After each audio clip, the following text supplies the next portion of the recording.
in awe looking at the scene. It's one thing when you see it from the sky, that aerial view, but to be down here on the ground, chatting with the neighbors here about what they heard, what they saw, the rumble, the impact of this explosion is certainly something. We were speaking with the guy on the air, as you remember, about maybe 15 minutes ago, and he said that he saw a guy's head bleeding. He was amid all the debris just down the street from us. Again, this is really the closest that we can get. You can see the other news stations there, including our own camera as well, awaiting this press conference, just hopefully happening anytime soon at this point, because we are waiting to hear more about what took place. But there's a lot of activity going on. I'm counting dozens of fire trucks, dozens of ambulances and police cars. And even when we got here this morning, just to give you a perspective of how big this perimeter is in terms of how many streets they have closed off, we had to walk about a good quarter to a half a mile just to get here. And of course, this is for safety reasons and to allow the fire crews to do what they have to do. Earlier, as you know, we were standing about 2 blocks in the direction that you're looking at right now. We had to cut through someone's backyard. They let us station there, set up there for a little bit to see the rubble, and we were there for about 2 minutes, and it's quite amazing just to see the debris and the bricks that are scattered all in the road there. As we know, crews are trying to find that one missing person. That's the priority at this point. And again, we are just waiting that press conference to take place where we'll learn more information about what's going on. Elijah, thank you. We'll be checking back in. We want to talk now with Councilman Isaac Yitzi Schleifer. He represents the district where this explosion is happening. He's joining us live on the phone right now. Thank you so much for joining us. Thanks for having me. So are you hearing anything about the rescue efforts that are underway? I am 50 feet from it, watching it with my own eyes. There's currently many firefighters who are digging their way into where they suspect there's somebody, and so they are working on that right now. Councilman Schleifer, we had heard reports that one person under the rubble was communicating with crews. Is that the case? There was communication, which is how they know that there was somebody over there. We lost you at the end there. We heard you say that there was at one point. Is there still communication? Yeah. Well, right now they're frantically trying to take the person out and cut their way to this division. And I know there's a lot going on in the scene where you are. You've got crews all over. It's a little difficult to hear you, but it sounded as though you said that they were trying to cut the person out of the debris. Yes, that is correct. And can you see the person? Can you see them at all? I cannot see them, but I can see the firefighters who are right next to them. And again, I know there's a lot of unknowns right now. We were hearing that there was just one person trapped. Is that the case? Are there more? I can't confirm the exact numbers. I do know that there has been people who have been pulled out. I've seen that earlier when I got here minutes after it took place. And so those people have been transported to the hospital, and unfortunately there's been one fatality that we're aware of.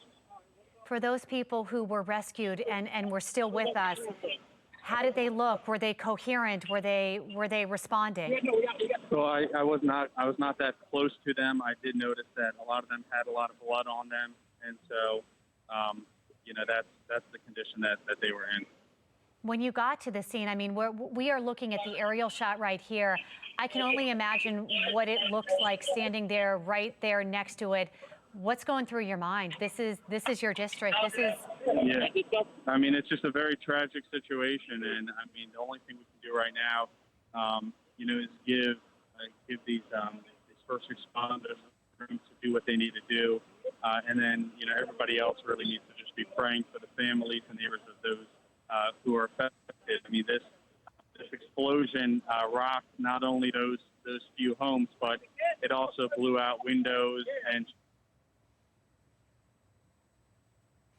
behind it. So there's certainly a long road ahead, but we're going to get through this.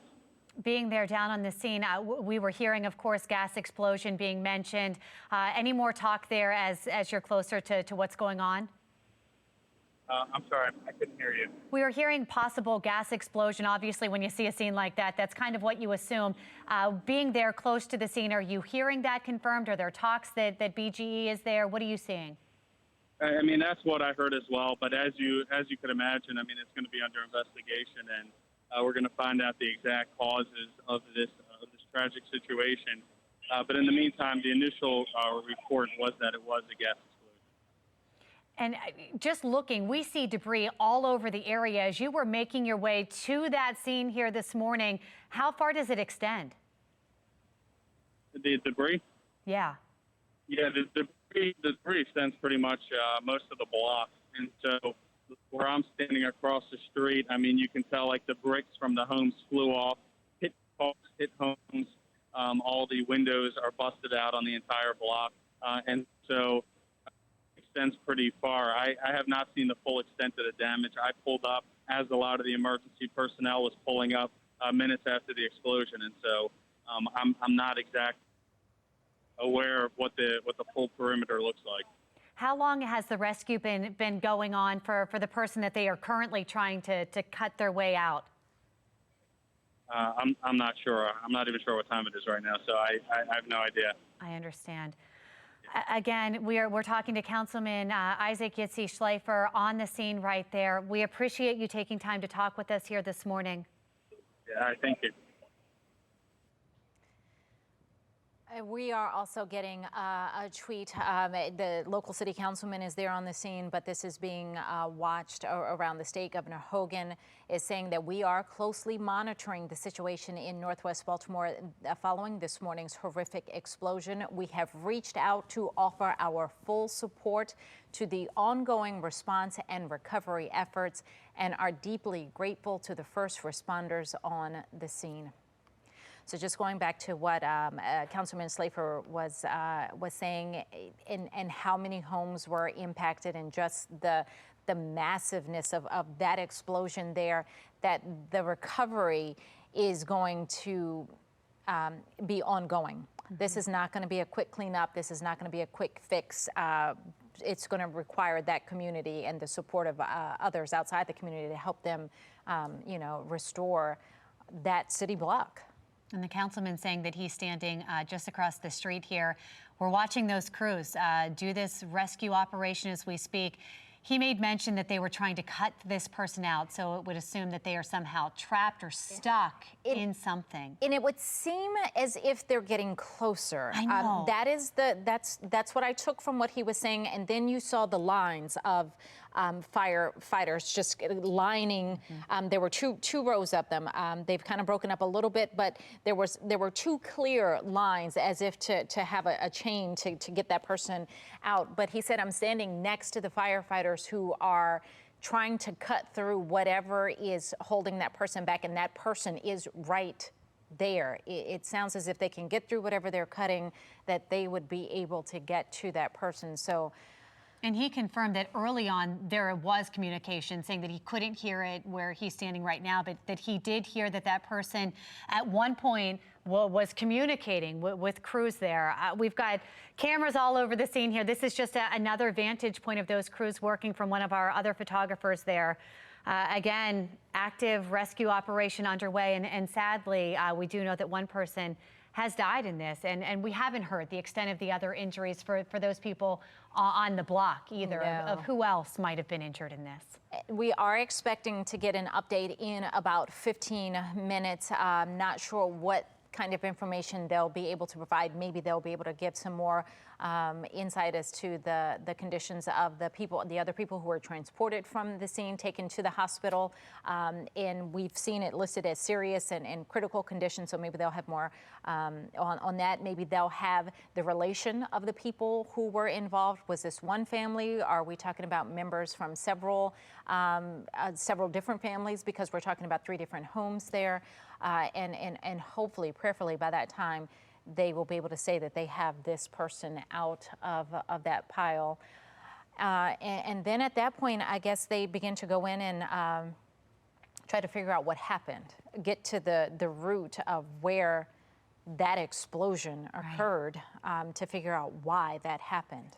And as we take a look at this aerial shot once again of, the rescue operation happening, but the debris scattered all over the place. And then you hear the stories of people who were working about a mile away and could feel it and could smell it. It just shows you the magnitude of what was felt there just a few hours ago. And this is now going on. They said this started around 9. Around 8 or 9 o'clock this morning. So we're a couple hours into this, and they're still desperately trying to get to that person. You can see at this point, as close to the scene as they are, it's mostly the fire and police personnel. They have done a massive job of clearing everyone else out of that area, pushing them pretty far back to give the fire crews the room that they need to work without distraction, also to keep people safe, because again, we don't know what caused it, and just so that there is not the possibility of more injuries to people. And also to get them out of the heat and hopefully off to a staging area where they can be given the water and the medical attention and the cooling that they need. And that line, this is where the news is going to be happening, but that line of crew that we saw right along the debris there, right there, they dispersed. That backhoe just seems to be leaving away from the scene, so maybe that was involved in the digging and the moving of debris. Maybe all of those crews that were in the line just walked off to the side there, so maybe they're going to try from a different angle. It looks like now they're coming up on the left-hand side here. They left from the right, or you know what, it could even be, shift changes when we talk about the conditions out there. It's hard to say as we try to watch what's happening out there. One thing we do know, it is a rescue operation underway. As you take a live look from northwest Baltimore, as a house explosion rocked that neighborhood, sending debris throughout the entire block, being felt about a mile away. Many people smelling that from a far distance, and this is what's left here this morning. And many of the neighbors obviously and understandably concerned about the families that were in there, because they know these families. They know the people that live in the houses. They were particularly concerned about children they believe were in the homes. We don't know who was taken out. We don't know. We have not been able to confirm if there are children or just who was in the homes. But the community, they're just devastated by what they're seeing today. And it's one thing to see it from this vantage point and seeing it through your television. There's a whole different feeling to it, I'm sure, when you are standing there on the scene and seeing the debris, feeling the heat of it, and just the energy in the air, the devastation that is right before you. We have a team of reporters out on the scene gathering information as to what happened this morning, what neighbors are doing. We have Maxine Stryker, who is giving us an update of what's happening. Hey, good morning, guys. As you said, just a devastating scene out here. Neighbors all around, as you've been seeing this morning, just kind of watching everything unfold. We are expecting to get some updates here within the next 10 minutes from police and fire officials. We have seen Commissioner Harrison here on the scene, as well as Mayor Jack Young and City Council President Brandon Scott. And as you can see, just a lot of people out in this neighborhood, just sort of rocked by what happened here this morning. We're hearing from so many neighbors that heard this explosion this morning from blocks and blocks away. I'm sorry? Somebody coming on the stretcher. We have a lot going on here, as you can see. Multiple fire trucks here on the scene. And people learning just devastating. Maxine, is that what we do have somebody, as you can see, somebody coming on the stretcher here now around the corner. But do we know if that's the person? Is that the person who was taken out of the debris, or is this just someone who may have... what do we know about this person? Do we know anything? We don't, I can't say if they were taken out of the debris or not. They did come from that general area where things happened, and as you can hear, a round of applause as she came out this morning. They're taking her back to an ambulance right now, a middle-aged woman on the stretcher there, as you can see. We'll work to find out if that was one of the possible people who were trapped in there today. Okay, Megan? That would be great. If I don't know if I think that that's the person. She looks again, grateful that she's out, and okay, but there are so many people that could be impacted by all of this that might not be in that main rubble, or that maybe she was. Again, as Maxine mentioned, in about 10 minutes, they're going to have some more information, hopefully, that they can confirm with us, maybe update some numbers on exactly who they're searching for, how many people they've been able to rescue so far, and who else might have been injured. But you can see from that reaction that everybody there in the neighborhood, they're being kept at bay too. Yes. They don't see or know what's happening up there at the debris at the explosion site. They just know that there's a person trapped and the firefighters are working to get that person out. So when they see a stretcher come down the street, you see them erupt into cheers because they are just as emotionally invested in hoping for the best for that person to come out. Whether that was the person or not, we don't know, but you can see everybody's on pins and needles there. They're watching, they're monitoring, they're waiting for the outcome of this as well. Still trying to get an idea. It looks like there are still crews on that scene, but there could be a number of reasons for that. I'm hoping, that was in fact the person, but we still see a lot of crews on the scene here. Again, we've got a rescue operation team there. We've got teams from Baltimore City, from Baltimore County here, all assisting in this. And again, this was 3 homes. If you're just tuning in, 3 homes that were part of this explosion in Northwest Baltimore. Elijah Westbrook has been reporting live on the scene since we got word of this. Elijah, what are you hearing? Well, Megan and Patrice, what was it, about a minute ago, we saw that lady on a stretcher being escorted up this street here. It's unclear if she was one of the people that was inside that rubble that we've been talking about all morning, but the scene still remains the same. If not, there's more crews out here. Again, this is the street here. You can see several fire trucks just down the road from us. City of Baltimore fire trucks, about 6 of them over here, and then across the street, several neighbors waiting for some type of update just like us as to exactly how this happened. But all morning, those who we've been talking to have been saying that it is just a devastating sight to see. They heard the explosion around 9:30 this morning. You could see, actually, I think that's the mayor. Yeah, Mayor Jack Young just across the street here with Brandon Scott. You can see, yep, that's the mayor and City Council President Brandon Scott. You can see in the yellow shirt there. Also, I guess we're waiting for them to give us an update as to what's taking place. But again, a lot of activity is happening out here. Neighbors waiting in disbelief as to what's going on. We saw that one woman who got very emotional, who we believe actually knew one of the people who was impacted by this blast here. A lot of activity happening at this time. Again, we're just waiting for that press conference to take place. Should be starting in about 7 minutes, any minute now at this point, where we'll get more information as to how this all happened. Elijah, do we know who's going to be speaking at this news conference? Obviously, we see the mayor, we see the police commissioner, the council president.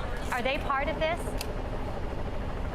It appears so, and they're actually walking over in this direction. I think we can take this press conference right now. They're all walking over to the podium where we have it all set up over there. Let's try and take a listen. If you can hear me, they're going in for a report. Right now, they are headed to the press conference. Again, just stepping up to the podium right here. We're expecting things to start here in just a few minutes. We've got crews on the scene here, our city officials here to give us an update on what we've been following and watching here this morning. We see the mayor there, we see the police commissioner, we see the fire chief there. So it appears as they're about to give the latest update. And again, there are a lot of questions that remain unanswered. We don't know. It sounds like maybe they're ready to get started. They're questioning whether all the reporters are in place. But we don't know the conditions of the people who were taken to the hospital. We don't know who those people are. Are they all part of one family? Are they from several homes that were part of the collapse? We don't know how close they've gotten to the person that is still trapped. As of 9 minutes ago, the Baltimore Firefighters Union was reporting the person was still trapped and that the rescue operations were continuing. So we don't know how close they have come. We do know that there are several surrounding jurisdictions that are now on scene assisting the Baltimore City Fire Department. They've got special operations, special recovery operations teams in place. And this has been going on for several hours now. That community just awakened with an explosion this morning.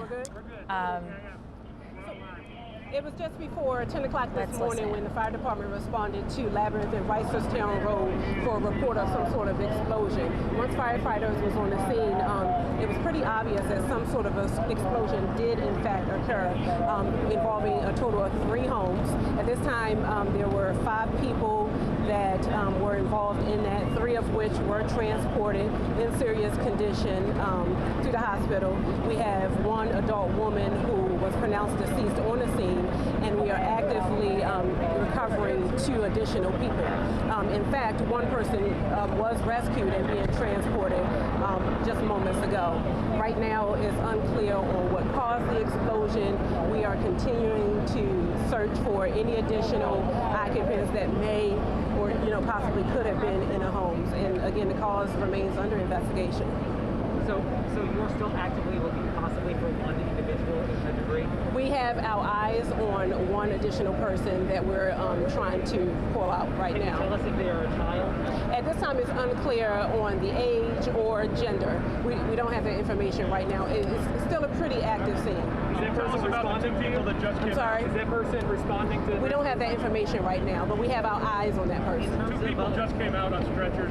I asked one lady, "Are you okay?" She gave a thumbs up, and another just came out. Can you tell me where they were, what was involved in that rescue? It was 3 homes involved, so we're not sure where they were in either of their homes or what floor they were on. But what we do know is that they were beneath all of the rubble. Can you describe the rescue and the feeling among the people? One at a time. What's the question? Can you describe the rescue and the feeling among the rescuers? It's a labor-intensive rescue. Again, it was a major gas explosion. So you have homes that were, pretty much crumbled. A ton of debris on the ground. So we're pulling and trying to comb through to see if we can find any additional occupants. Let me just say this has been a joint effort. And first of all, we want to thank our Baltimore County members who have stepped in and working with us. So this is a joint operation that we're doing right now, and we're working diligently. As Claire said, this is a very labor-intense situation. So we are on top of it and trying to see if there are any other victims that are involved at this point in time. As far as the cause of this incident, it's strictly under investigation at this point. What type of equipment are you using to either remove debris? We saw the Bobcat, the backhoe. Is that for BG&E to clear gas lines? What exactly the equipment process? That equipment just came in. Right now, we're not using that. Our firefighters have been basically using their hands and tools, searching for people at this point in time. Our search and rescue units are on the scene. Our collapse units are on the scene. We're shoring up things. We're getting all the support from all other agencies at this time. So this is a very joint operation, as I said, and we are working diligently to try to make sure that we are recovering every victim that may be involved in this situation. Utilities to the immediate area, have they been shut off? Most of the utilities have been shut off, and what we're doing, we're also checking additional homes within the area. This was a very intense explosion to this point. Can you tell us if windows have Next been... question over here. Lowell? Can you remember any type of explosion like this happening before over the years? It seems like this is pretty... Years back, we had one over in East Baltimore similar to this, where basically the walls fell down. Yeah, and I don't know if you remember, we actually lost a kid walking home from school. I remember that very vividly. But right now, this is a horrendous type situation that we're dealing with at this point. We heard windows were blown out from nearby homes. Is that true? Adjacent homes as well. Clark, can you say whether any children were hurt? We don't know at this time. And do you know which houses specifically were involved? We don't have the actual addresses of all of them at this point, but it's a total of 3 homes. The 4200 block of Labyrinth Road. Correct.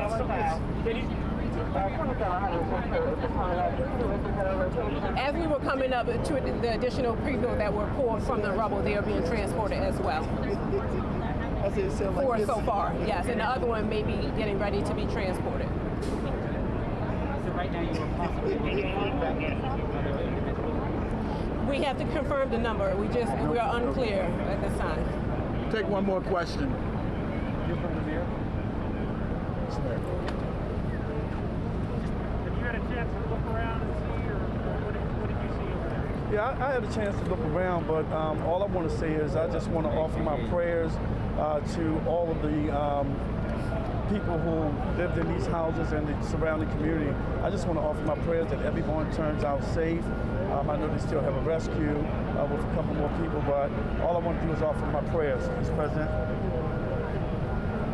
Thank you. I mean, listen, this is a tragedy. What we need Baltimore to do right now is pray. Pray that we're able to find folks. Pray that we're able to get these folks out of here. You can see the devastation that this has caused for the community. You can imagine the pain and frustration that folks are feeling. We have to be thankful to our first responders, fire, EMS, emergency management, thankful to the Baltimore County for their assistance. But right now, this is just something that we all have to be hopeful as they continue to work that we're able to get more people out of it. Thank you. Thank you, guys. We'll give you updates as they come in. Okay? If we have any more info, we'll provide an update as soon as we can. Okay? We'll update you as they come in. Thanks, guys. All right, you are getting the latest update, and the good news to come out of that is the woman that we saw going by on the stretcher just before that news conference started. Sounds like she was one of the people rescued from that pile of rubble just moments before the press conference got started. Now, what we learned additionally from that press conference is that there is an additional person that is trapped. She says that they have eyes on that other person, so they are still working to free someone from underneath that pile of rubble. At least one other person that they know and can see is under there. Not able to tell the age, not able to tell the gender, just know that there is another person. She did not say that they've been communicating with that person, just that they have eyes on them and are now trying to get to them. So we know that 3 people have been taken to the hospital. We know that one died there on scene. We now know that one person has been rescued from that rubble, and they are still attempting to get to another person. And again, you made mention of that they have eyes on that person. This is what we know at this point. As we've been taking a live look from that aerial shot, we've got 3 homes, at least 2.5 stories from the ground up that we can see visibly that are now reduced to rubble. And as we've been watching these crews, they are picking up, you know, 1 brick at a time, rubble at a time, trying to get to these people. So whether there are more, it's right now, they just don't know. This is what they know right now, that the numbers that they're giving us. Not to mention the other people that, like we saw in Rachel's shot, that had debris and ash on their head that might have been hurt or injured when things came flying all over the place. I mean, when you look at this shot, you've got pieces of buildings that are on the other side of the street. And at one point you could actually see part, you know, what looked to be maybe a piece of wood on across the street on the roof over there. And we heard Fire Chief Niles Ford say that there are several different teams on site and they're doing different things. You mentioned the rescue teams are there, and someone asked about the Bobcat. We'd seen the Bobcat, and they said, are they using the Bobcat? He said, no, they're doing it hand by hand. They've got another team off to the side, the collapse unit team. They're trying to shore things up and make sure things don't continue to fall and collapse. So a lot of people working hard out there. Our teams are out there working to gather more information. We've got Elijah Westbrook, who was just there at that news conference. Elijah, what can you tell us? Well, Megan and Patrice, we know at this hour at least 1 woman is dead, unfortunately, because of this explosion taking place just down the street from us. We heard from the Baltimore City Fire Department, from the mayor, even City Council President Brandon Scott about this incident. 5 people are in the hospital. It's unclear what caused this explosion, but it appears as though it was some sort of gas explosion that caused all of this. Very labor intensive, as you can see and even imagine. It's extremely hot out here, and with all the gear that these fire crews and other first responders are wearing at this time, it's became a very intensive rescue. They did mention that they had to call in Baltimore County fire crews as well to help out with this. So this was a rather large rescue effort that took place here. Again, they're just trying to investigate how all of this took place, but we know at this hour, once again, that 1 woman is dead. 5 people are in the hospital. They are apparently still looking for 1 more person. It is unclear as to how old they are, or if it was a male or female, or if it was a child at that. There were some reports online about a child possibly missing. That is unclear at this time. But again, you could see a lot of people have been impacted by this. The street still remains shut down at this point as crews continue to investigate this very devastating explosion here. Again, they're just trying to recover one more person who they believe is still in the rubble there. We did hear from the mayor, who offered his prayers to those who were impacted by this and wants to make sure that everyone in this neighborhood, and of course the first responders, are safe. And then of course we heard from City Council President Brandon Scott, who thanked the first responders for assisting all this and really just trying to make sure that everyone is safe at this time. You know, it's extremely hot, so I really have to give it to these first responders who are out there working extremely hard in this condition, in these type of conditions where, you know, the sun is beaming and it's very humid out here. It was a very intensive rescue as they try to, at least now at this point, get one more person out of the rubble. Megan and Patrice? Elijah, you were mentioning Council President Brandon Scott. The first thing he said when he got up there is, this is a tragedy, and what we need people to do is to pray that we, you know, are able to pull more people out of the rubble there. And as they did take that one woman on the stretcher, I was noticing just how the crowd there just erupted in cheers. Everyone began to clap and everyone was cheering, because they are also waiting with bated breath there on the scene and watching what happens and hoping and praying for everyone to get out as safely and for them to find those folks. Absolutely. I mean, you could tell just based off the people I spoke to, this is a small community. People know each other down the street. And when we saw these two women get escorted on these stretchers here, as you heard too, they were clapping, they were cheering. All this taking place again right here on this roadway. Several people out here at this hour just in disbelief. It really was a devastating sight to see. Just send it back to you. Elijah, thank you. Let's go now and listen in on a conversation with Baltimore Fire Union President Rich Langford. Let's listen to what he has to say. It's a disservice to the public. I know Councilman Scott does not want that to happen, and I'm hoping Mayor doesn't want it to happen either. Hopefully they'll put an end to it. Thank you, Rick. I'm going to take your number down, okay? Okay. Yeah, I didn't bring no business cards. I literally just got into the office. A live interview there that Maxine was having. We'll get more information from her in just a moment. But taking you back live to the scene here, what appears to be ground zero of this row home explosion. 3 of them reduced to rubble. We've got a search and rescue operation underway. We're hearing that they have eyes on at least one other person. Whether there are more, time will tell, but they are actively looking for at least one other person as we take a live look here at a scene that's been going on since just before 10 o'clock this morning. And as you heard Blair Adams say, she is the information officer for the Baltimore Fire Department. She said that they can't say yet the relation of the 5-6 people involved, because we're talking about 3 different homes. So we don't know if all of these people that are involved are from one family in one home, or if they're from several different homes there. So that is still to be determined. She did not give more of an update on the people who were taken to the hospitals, change in any conditions, other than to say that they were in serious condition. So we don't know the extent of their injuries as of right now either. But earlier this morning, the Baltimore Firefighters Union was saying that children were involved. That's something that Blair wasn't mentioning, but Maxine there was just having that interview with the union president there. So maybe we would hear more on that end from him. So we're going to check in with her once she is set up and available to do that. But again, so you see equipment here, and you would think that maybe some of this equipment has been used, and maybe they're bringing it in now to begin using. But when they were having the press conference, they were asked about that specifically, and we had seen the Bobcats earlier, and were wondering, well, they must be using that, because we were questioning, well, how are, you know, they using that so delicately and not injuring people that they're trying to then get to that are still in the rubble. But it looks like they are letting this equipment come into the scene. They just moved the tape for them to get in and get over to that pile of rubble. But so far it has been just using the fire tools and using their hands. They're passing things off from one person to the other. They're throwing things off of that pile, and they were all concentrated in that one area. that seems to be maybe where the woman came out of, because they dispersed somewhat from that area. Right. But look at the debris field here. It's on top of the roofs. It's on top of cars. It's on every yard on that city block. But we do want to go back out to Maxine Stryker now and see what the fire union president had to say. Maxine?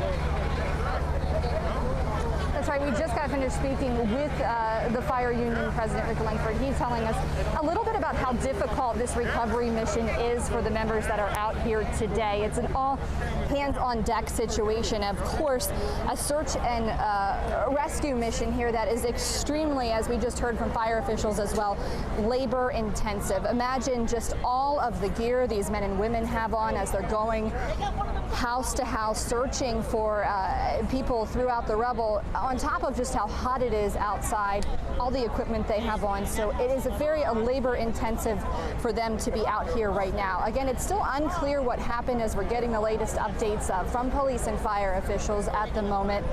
Last time we spoke, we did see that one person, the woman on the stretcher. It seems like that might have been one of the people, as we're hearing, 4 now rescued and transported from the hospital, or transported, excuse me, to the hospital from the rubble. So that might have been what we were seeing there.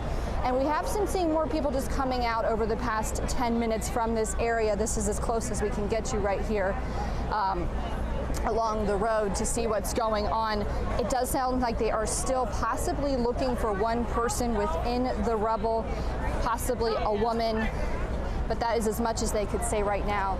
Again, 4 transported to the hospital. You can see right here in front of you, we have Mayor Jack Young out here, Police Commissioner Michael Harrison, a very large presence of police and fire, and just a lot of neighbors outside. A lot of people displaced from their homes because of what happened, obviously, here this morning around 9:30. And just from what we're hearing from people, the magnitude of this, the sound, people's homes were shaking blocks and blocks away. A very terrifying experience for so many, and a very intense explosion. The fire chief was asked if he's ever witnessed anything like this in Baltimore here before, and he said years back there was a similar explosion in East Baltimore where a child was killed, but it's been a long time. You can see the police commissioner here now speaking with some neighbors about what happened. We can see if we can try to talk with him here, possibly.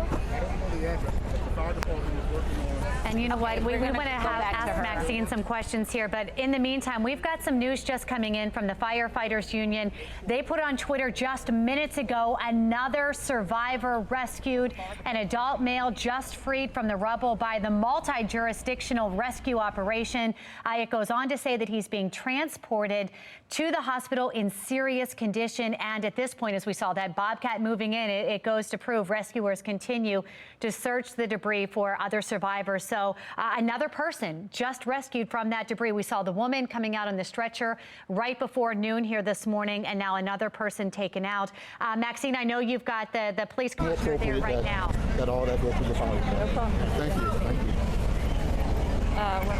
Maxine, you know, we were just giving some information on another survivor rescued when you were doing that interview. I don't know if you can hear us. Did he offer any more insight?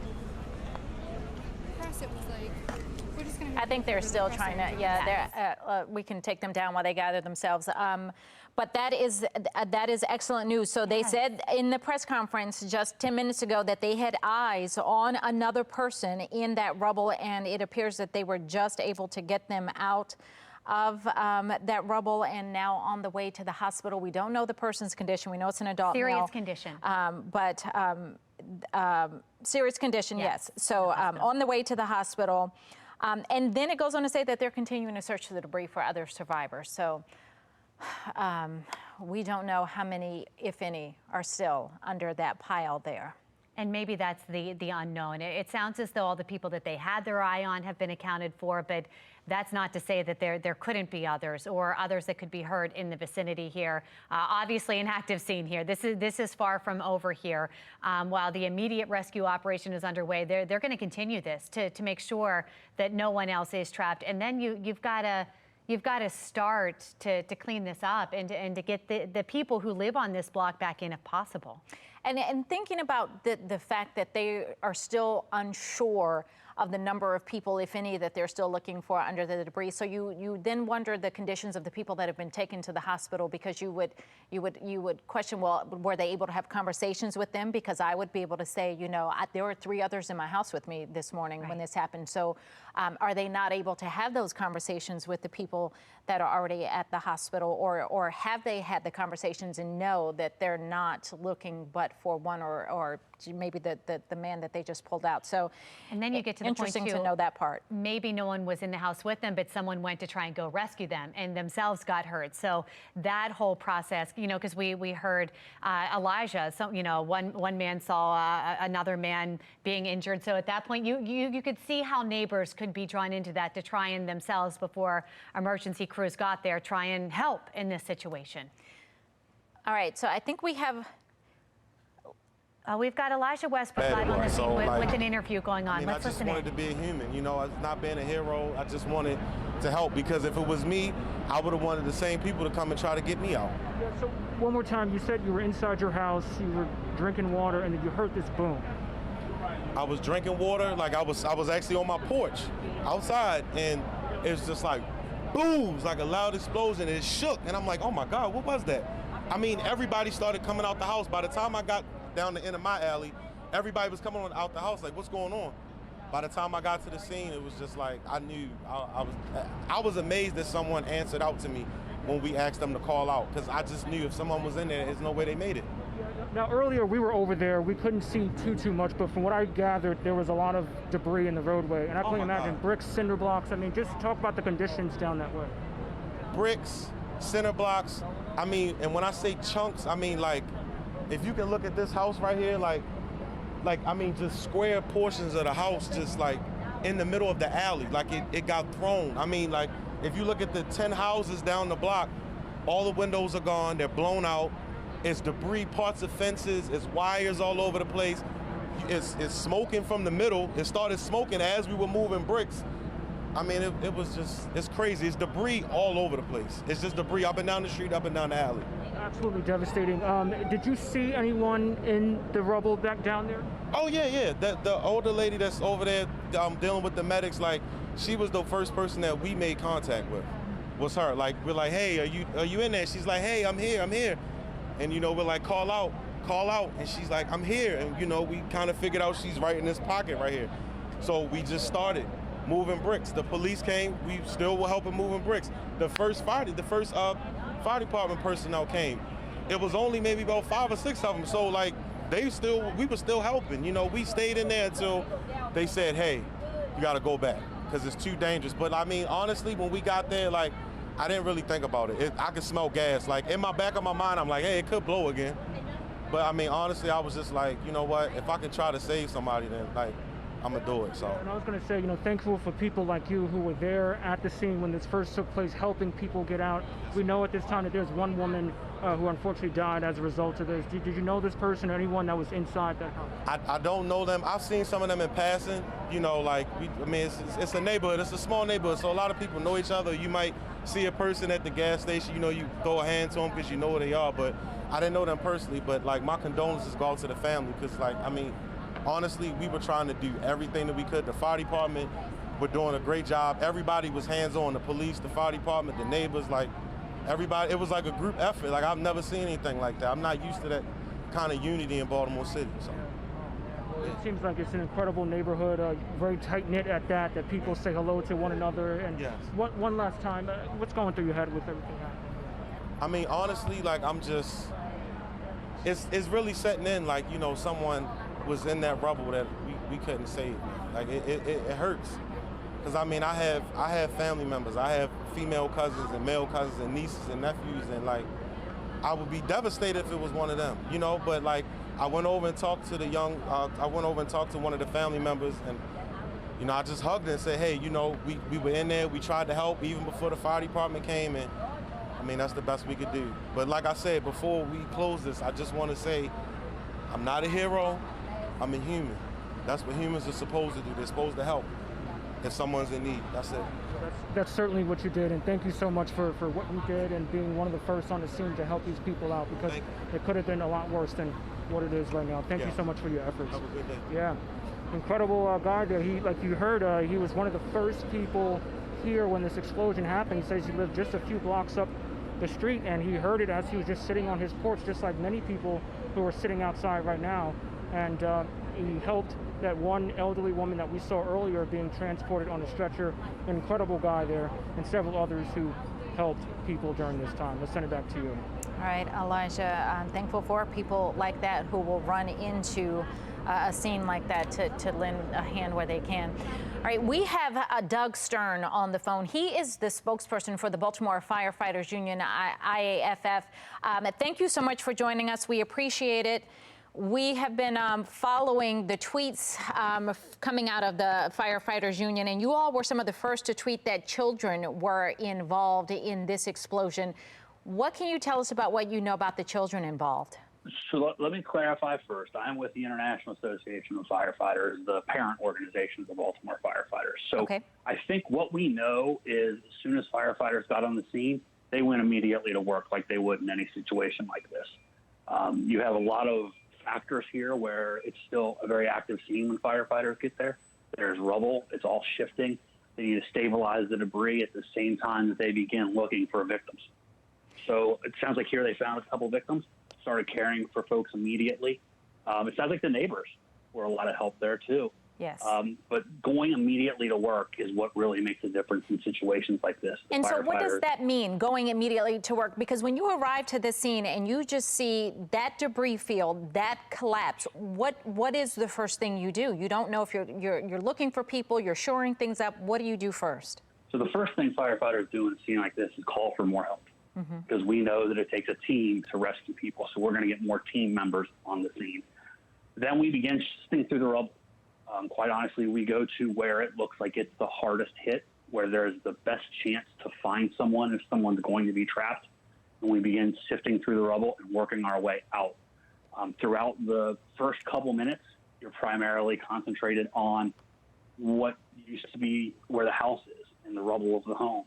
You're moving with the roofing material, you're moving bricks, you're moving, what's left of walls, what's left of the windows. You're moving all of that out of the way, completely off of that pile so that you have a better ability to get in there and see if anyone's trapped. I'm listening to what you're saying, and that just seems like such an impossible task, looking at the just level of devastation there, to start pulling things brick by brick and board by board. That it just seems like it would take forever to get to anything, but that's what has to be done, is what you're saying. It absolutely does. In this kind of situation, it is a hands-on, dirty job that these firefighters are working through.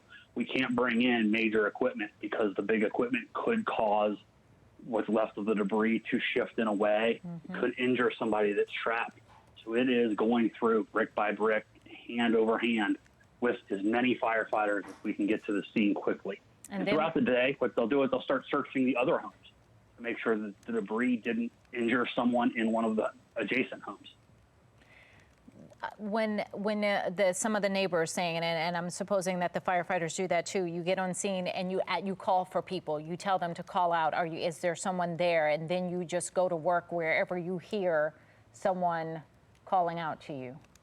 Exactly. The first thing that we're going to do in a search is try to listen to see if we hear someone.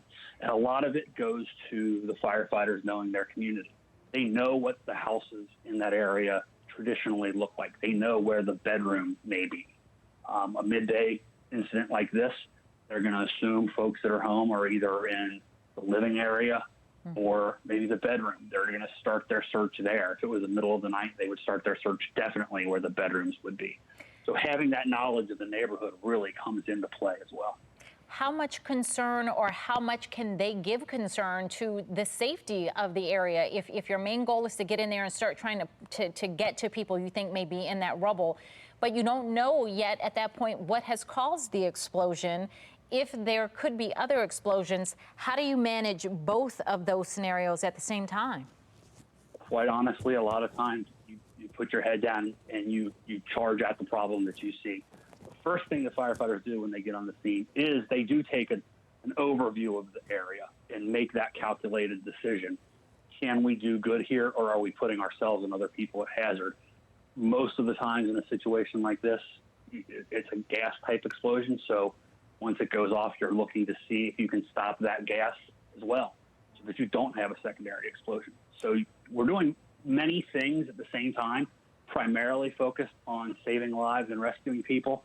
But there is a task force, a few firefighters there that are going out and making sure that there won't be a secondary explosion, that we're taking care of making sure that that doesn't happen. Talk about working in these conditions. We have been talking all day about how hot it is, how humid it is. Every person that's out there has bottles of water in their hand. They're assisting people in the neighborhood because it is so hot out there.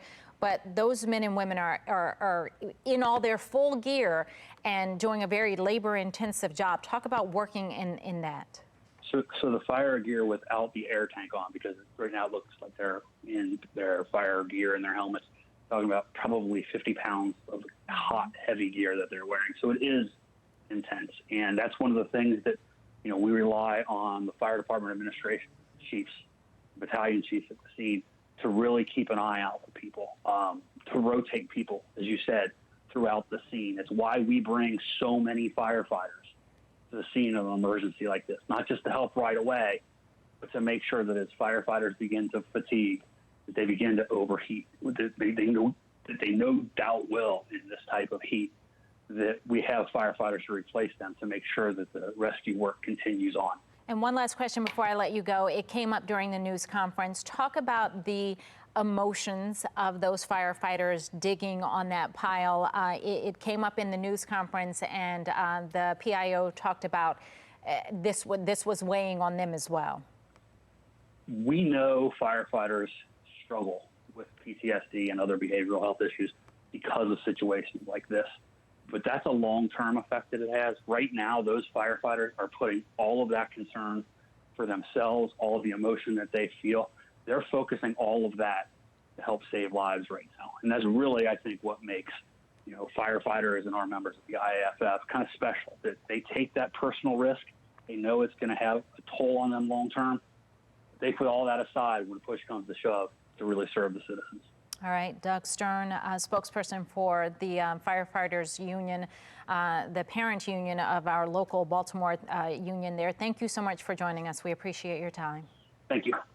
And, you know, he spoke of the emotion of the firefighters, certainly the emotion being felt by everyone who lives in that community. Many of those residents actually jumping in to try and help, lifting off debris off their neighbors. Elijah Westbrook has been talking with some of those residents out there. Elijah, what's going on out there where you are?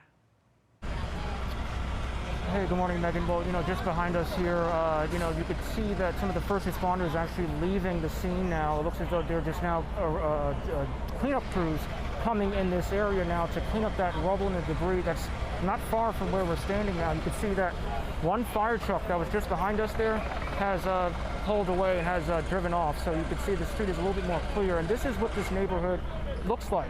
People sitting on their balconies right now, their front porches, looking at the devastation that's right across the street from them.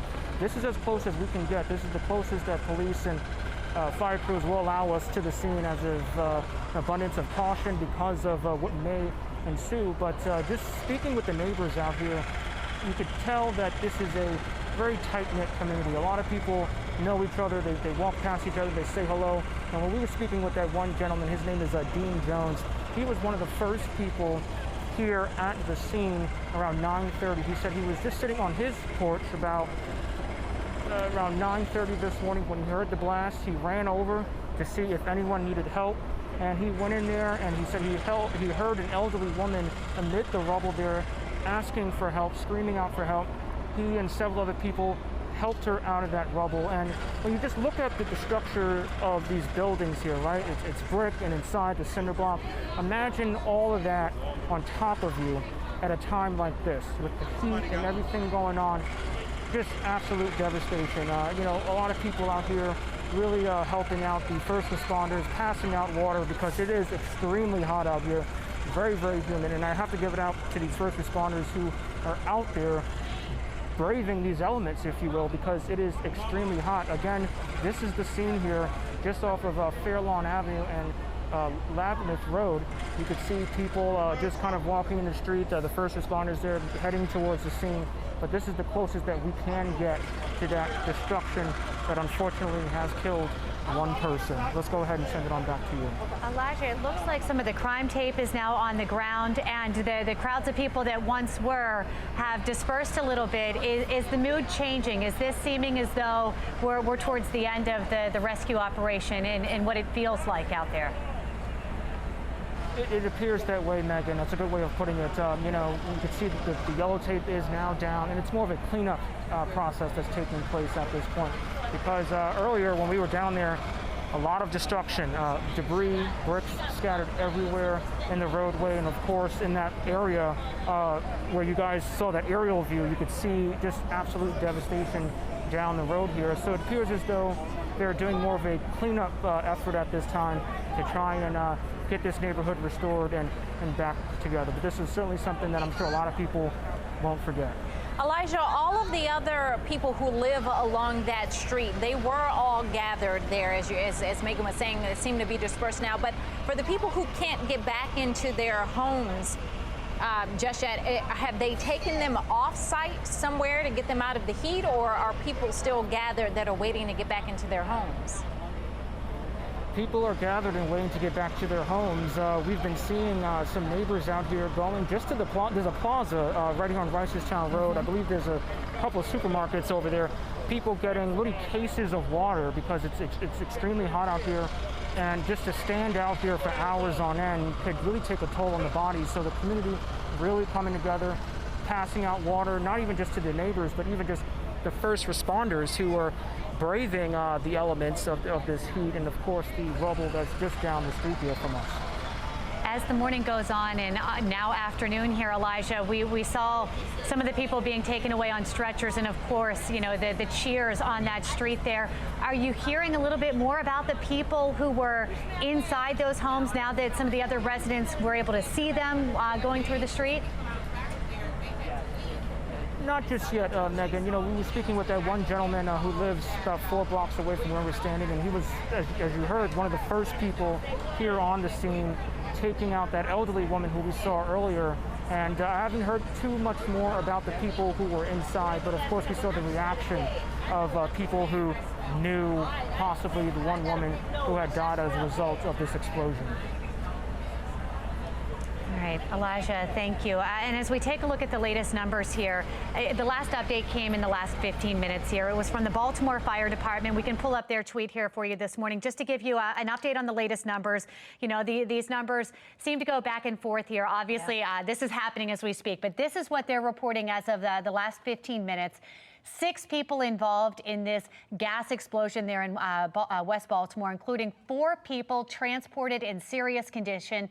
They make mention of the one adult woman deceased, and then they go on to say that there was an additional rescue for 1 more person. That's the only one that we're still trying to figure out if that person has been rescued, if there's been an update on that end. It seems as if the person they're referring to there is the adult male that was just freed, because then that would make the numbers make sense. There were initially 3 who were taken to the hospital at the very beginning of this. There's the woman who we know died there on the scene. We know that there was the woman we saw go on the stretcher that they pulled out of the debris.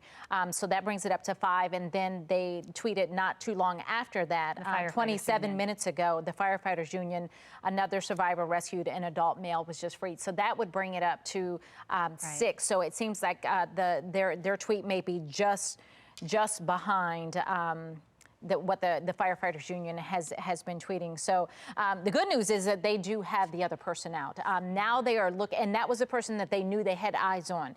Right. They are still probably looking for people that may be in the debris that they, were not aware of, but the ones that they knew of, they have gotten. And of course, those crews are out there in the heat. Elijah making mention of that. We know this is a difficult situation out there for them. Our chief meteorologist, Vitas Reed, joining us live on the phone here this morning. And Vitas, this is a tough day to be battling this type of a situation. Yes, indeed. It's really hot out there. We have blazing sun right now over the city. And these firefighters, with all that gear on, are standing in temperatures of about 91 degrees, bearing down on them. Right now, our heat index is sitting right about 94 to 96, depending on what you are standing in as far as direct sunlight or shade. But nonetheless, that's very uncomfortable. And because of that, you have to really stay hydrated, because heat exhaustion could be the next problem that a lot of these firefighters will be running into, because you're wearing all that gear and you're in the direct heat. Look, we also have a code orange alert for air quality today, because of the air pollution, and the concentration within the region may become unhealthy for sensitive groups. And sensitive groups would include children, people suffering from asthma, heart disease, or other lung diseases, and the elderly. But it also can affect people who are standing out in that heat. Just, you could be a strong individual, but that heat with that gear on, just working hard, going and digging through rubble, is just adding to exhaustion and heat exhaustion. So they have to really maintain and be aware of that, because it says also you could be dealing with strenuous activity, or if you're exercising just outdoors normally. But this is a emergency event that people are going to be digging through rubble to try to find people who might be stuck or caught in the rubble. But just being in that sun all over you is just very difficult. So once again, those temperatures are right around in the low 90s, with the humidity right in the mid 90s. And as you're standing out in that heat, it just feels much more on your body as far as potential for heat exhaustion. And some of those signs are feeling dizziness, lightheadedness, and then also someone could pass out or faint because of this. So drinking plenty of water. I know the fire department are aware of this and well aware of this, and really probably are taking precautions, but just something they have to deal with just adds another level of stress to the whole situation. And a great reminder for just the residents out there, too. Yeah, absolutely. And when we talked to Doug Stern, the president of the Firefighters Union, he said that is in part why we have to have so many different teams and crews out there, because they have to rotate, because you can only do that for so long before some of those things that you were just mentioning, Vita, some of those symptoms begin to overtake you. You have to come off the pile, get yourself together for a minute, and let the next crew go in and continue the search, because the search can't stop because, you know, you're overheating, or because you're tired, or because you're hot, or you need water. The search can't stop. That has to be continuous. So they will shift those teams in and out, which is just part of why the sheer numbers are needed Was out there. that clothes in the tree there? As we took a tight shot, that looked like clothes blown up into the tree, and obviously electrical pole down. Yeah. All right, Joy LaPola, this is actually where she is. Joy, we were just taking a look at your photographer's shot there. We see the utility pole, and then we saw what looked to be articles of clothing in the tree. Is that right? It is. They are. I mean, this looks like a war zone back here. Just to give you some idea of where we are positioned right now. We are in the back alley. There are some individuals who have walked over or sort of creeped under the crime tape that officers have put up just to keep people out of this scene. And there are people sneaking in underneath that over in another catty corner to where I am. So that's what the noise is that you just heard. But we are on the backside of the property that was destroyed in this explosion. If you look at this one, those were the individuals I was talking about, but I want you to look at these homes. These are across from where the explosion happened, and you can see all of their windows are just blown out. And that coincides with some of the stories I've heard from residents. I talked with one woman who lives across the street. She was in bed when this happened.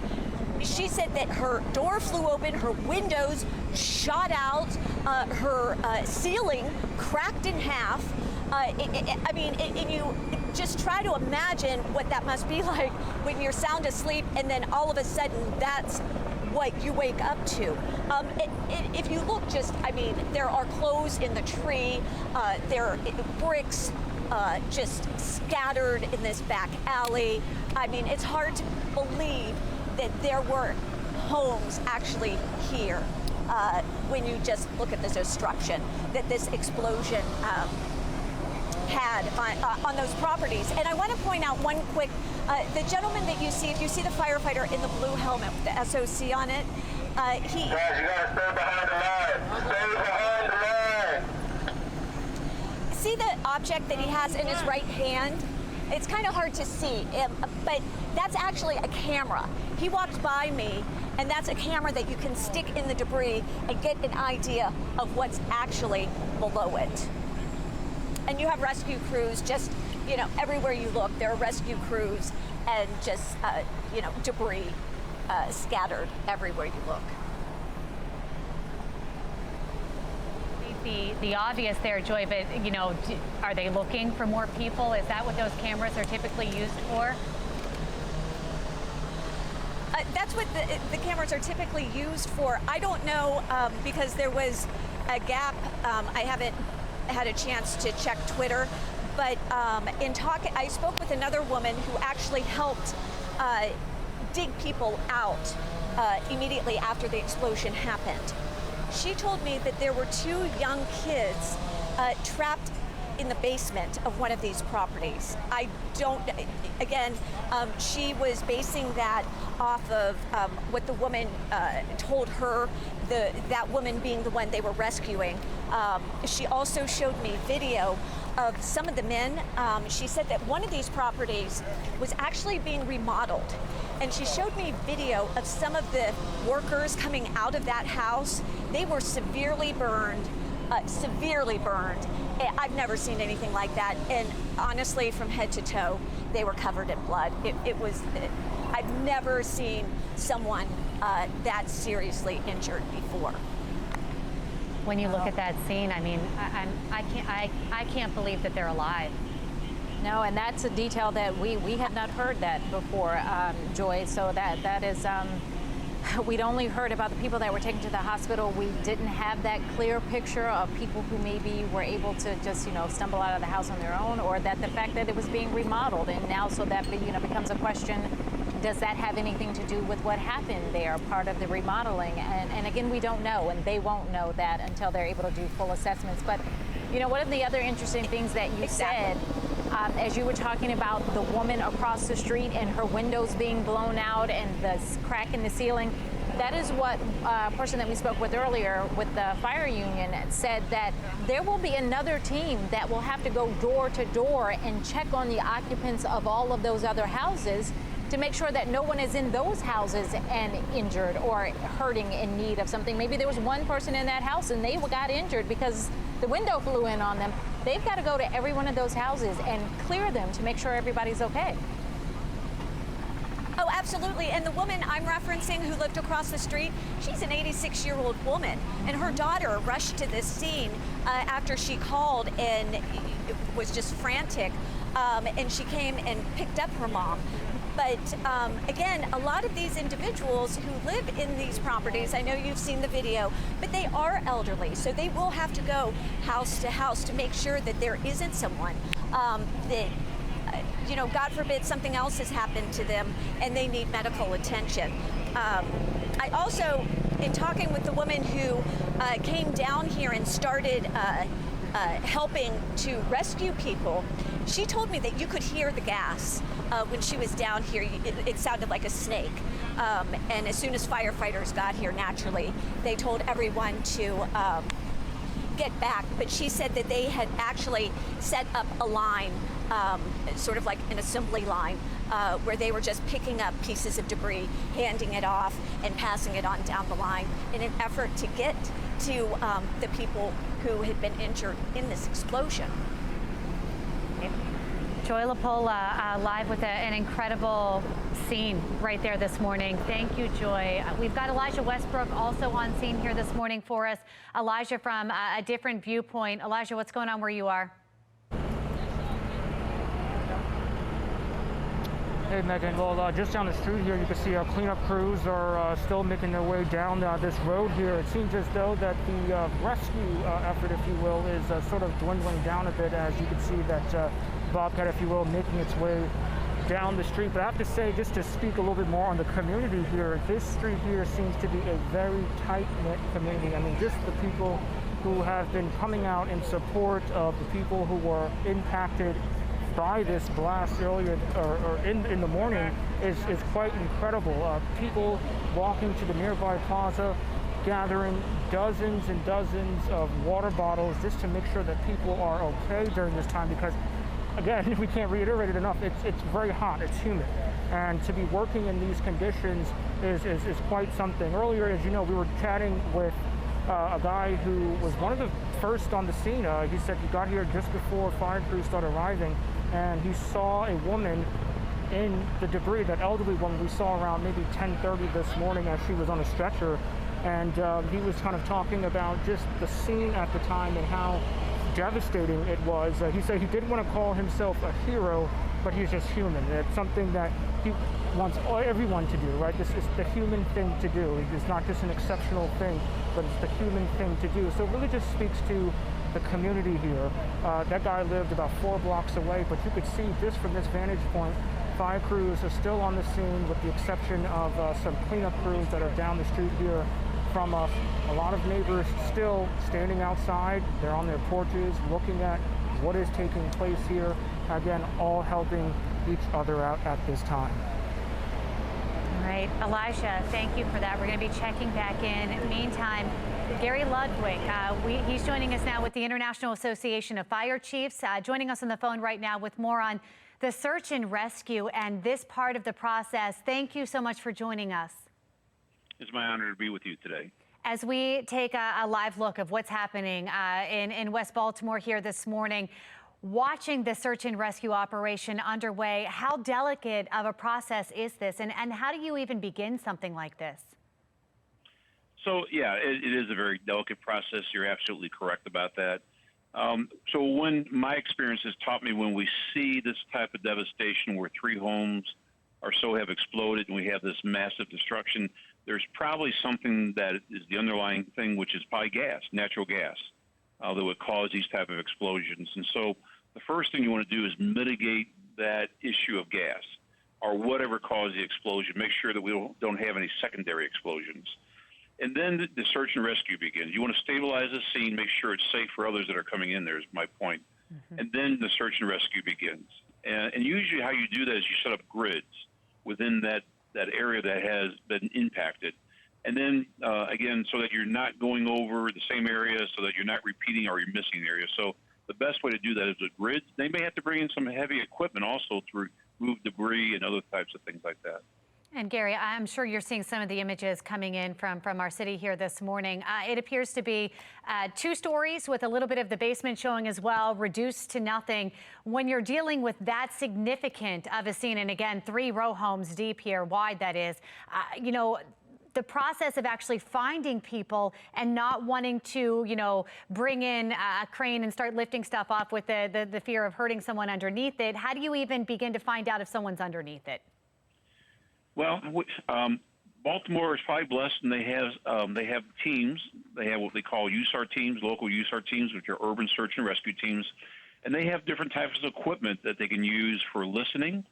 They also have cameras that they can extend through crevices to be able to look for someone, and they also probably have some type of canine dogs that also can pick up the scent of people with a little debris. So you're right. We are at this point a rescue and recovery mode, no doubt there.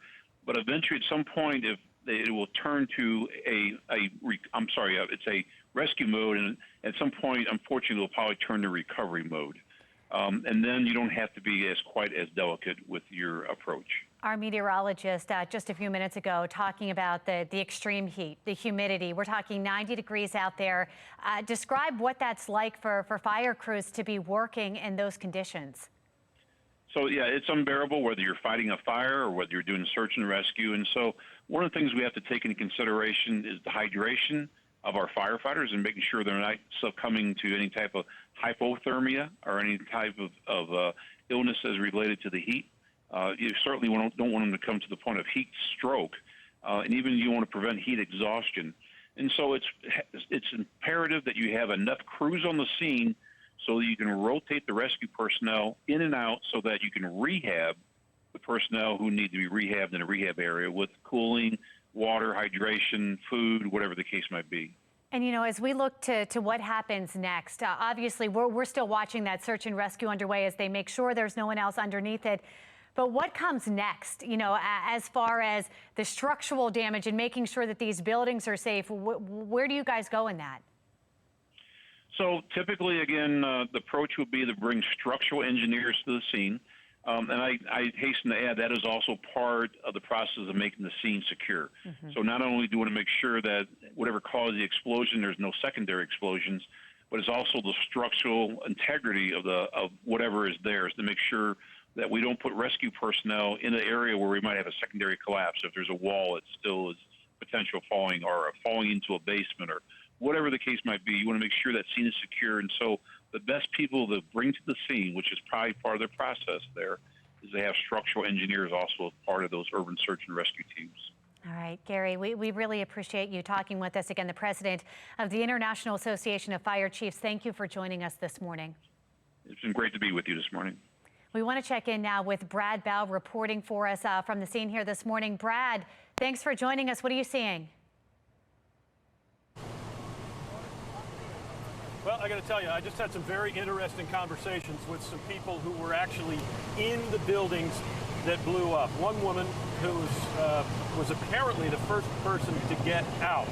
And we talked to a gentleman by the name of Dean Jones, who said he lives a couple blocks away from here, heard the explosion, ran to the scene, described frantically digging through the rubble to get to this woman. Now, he said when he got to her, the woman got up and said, "I don't need to be treated, I wanted to walk away." So she had been cared for by the fire department across the street here. She finally got a quiet moment, and I went over and I said, "Boy, what do you have to say to these people that got you out?" And she said, "Thank you, thank you, thank you." She said that she fell from the second floor all the way down into the basement.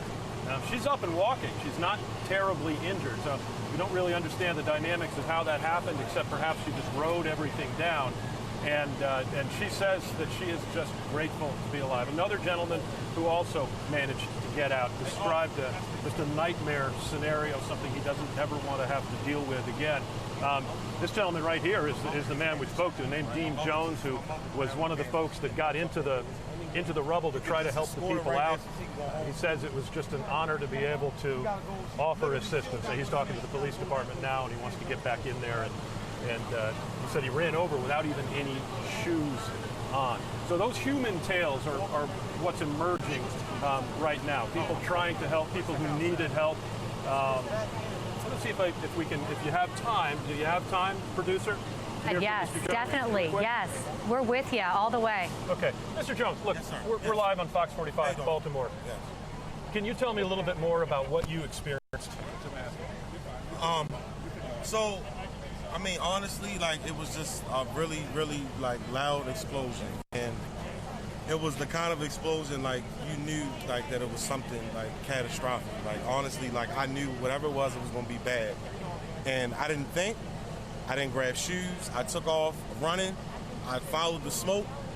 I started yelling for people to come help. And some people came out, and we went right to where it was. We ducked power lines. It was power lines laying on the ground. Like, let me tell you something you may not have heard. I just had an opportunity to speak with the lady you helped get out. Yeah. And she said she wanted to just walk away. And I said, "What would you say to Dean Jones?" And she said, "Boy, thank you, thank you, thank you, thank you to everybody who came to offer assistance." How does that make you feel in your heart? It makes me feel good. It wasn't me by myself. I had 5 other people to help. Young lady right there, a couple other guys in the neighborhood that you may have seen on the news. Like, we all just worked together even before the police got there. All right, thank you. You know, when we first arrived here on the scene, one of the very first things that we actually saw was fire department personnel wheeling out a couple of women who were on gurneys, on stretchers. One of them was sitting up, looked like she was actually okay. I said, "Are you okay?" And she smiled, gave a thumbs up, and said, "Yeah, she is." And there was a little cheer from the crowd as well. Now, at last check, they were still looking for one person in there. They believe one person. And, you know, when we get an update, we'll certainly make sure you get that information. But that's what's going on out here now. Things have calmed down quite a bit, and people are starting to share the stories a little bit more freely with what went on. And you know what? For those who experienced an absolute nightmare, I'll send it back to you. Just amazing stories from Dean. We've heard from him today. You're thankful for people like that who will rush into a scene like that to help where they can. Brad, thank you so much. All right, let's get another update from Rachel Aragon, also there at the scene, talking with neighbors. Rachel, what are you hearing?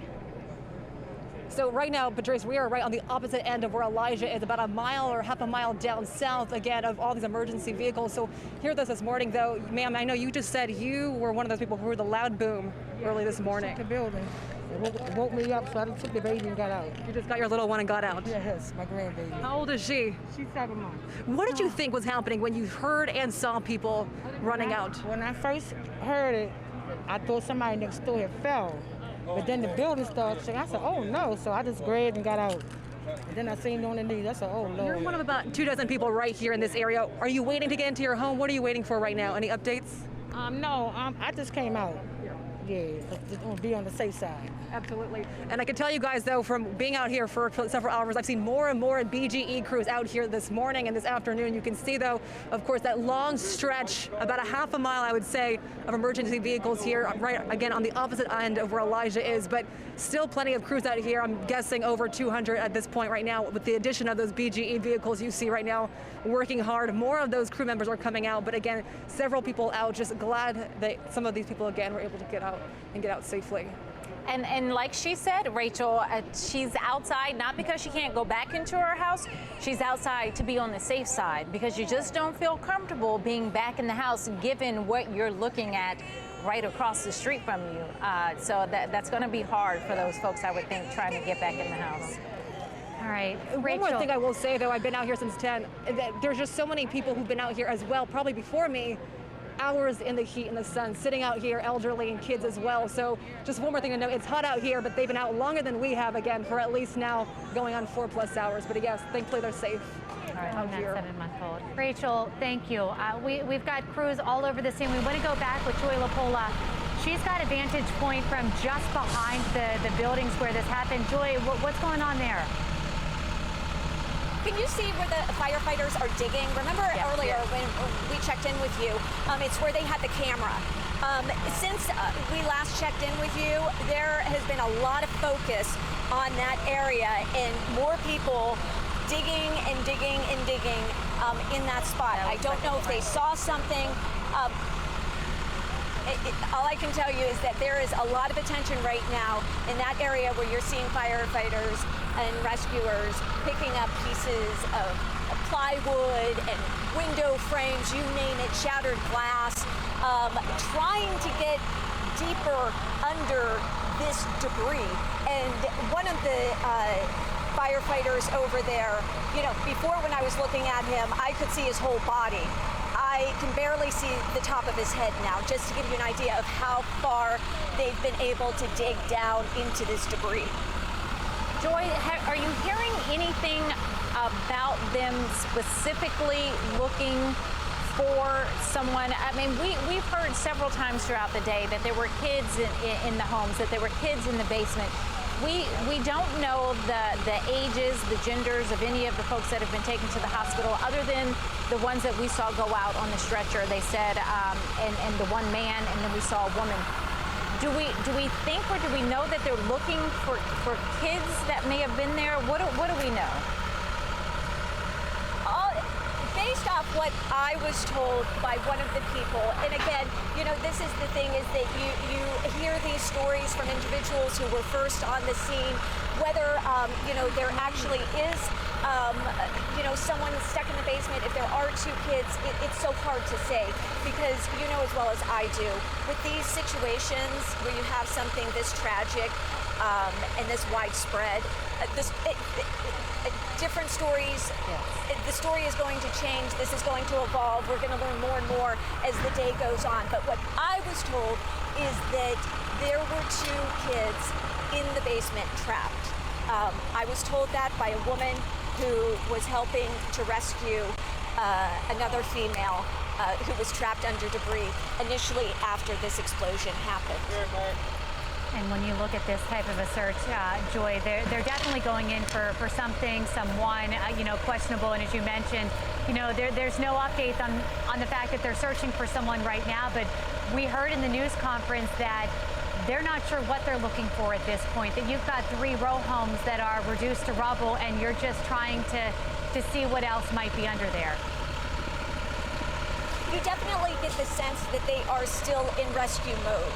That much I can say. This isn't, I know the one gentleman who was speaking a few minutes ago was talking about, right now, that's what they're focused on. And you definitely get that sense being out here that there is still hope of finding someone.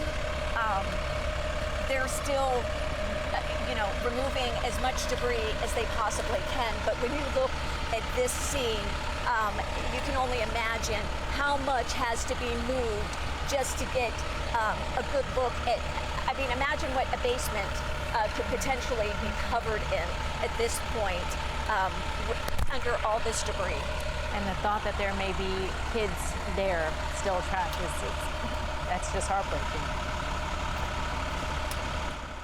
As I mentioned earlier, they do have a piece of equipment that has a camera on the end of it that they were sticking down into the debris where they're removing it right now.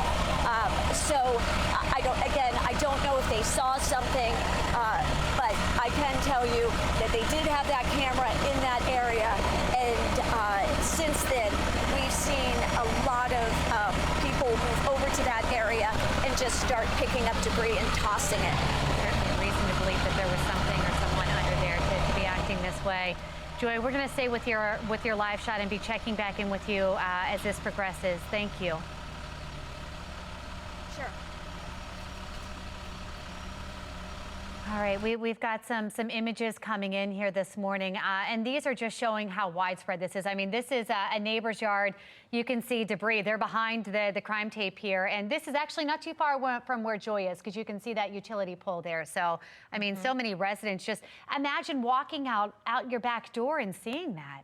And I think this came from the Citizens app. So many people have sent in videos and pictures of the scene, and each one is more devastating than the other. Just to think that there were houses there this morning when they went to bed last night. No one could imagine that this would be the scenario come the next morning. So it just is amazing to see just how widespread the damage is. We heard from Dean, one of the first people who was there on the scene, and he said there's debris everywhere. He said there's pieces of fences everywhere. There's wood, there's debris, there's cinder blocks, there's bricks. And this is just an example of that. It is everywhere. It has landed on rooftops. It has landed on cars. It has landed on yards, lawns up and down that street. That fence there is just buckled in. It is widespread. That pole is about to just topple over there. It is just a wide field of destruction in that neighborhood. And there's no telling an explanation as to how it landed, where it went, because we saw in the middle of the debris scene, where the actual houses collapsed. We were talking earlier about how the one house to one side of the explosion site seems untouched. It seems like maybe the window was broken, but the bricks and everything seem to be intact, where on the other side of the explosion scene, that building, that house, you can see inside the house. You can see bricks. Structurally, it looks like that could be in trouble as well. So. And back at Joy LaPola-Shot, we're going to keep an eye on that, because they are clearly looking for something underneath that rubble right there. In the meantime, as we follow the updates on this tragic explosion, the cause still under investigation, but is suspected to be caused from a gas explosion. Joining us on the phone now, Scott Davis, president and principal engineer with GexCon US, to talk about details and, of course, the dangers of gas explosions. Thank you so much, Scott, for joining us this morning. Yeah, thank you for having me on. As we take a look at the scene there in West Baltimore, we've got 3 row homes just completely gone. What causes something like that? So typically, based on a preliminary analysis, damage like that is caused by, and I heard some of your comments earlier, but damage at that level of magnitude is typically caused by a significant gas release somehow inside that structure, one of those structures of the 3 row homes. And what happens is then it has to be significant enough to build up in large enough quantities to become very reactive.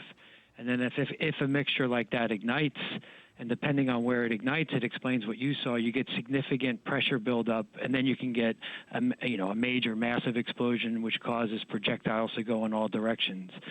And something that I heard you mention earlier about the directional effects, that's one unique feature of a gas explosion, because where it could ignite be in the corner of a basement, and where it ignites, there'd be no damage in that location, but as it starts to build up in pressure and vent out in various locations, you can have massive damage in other areas of the building. In your experience, do you normally smell something like that before it explodes? Are there signs, or does it just happen?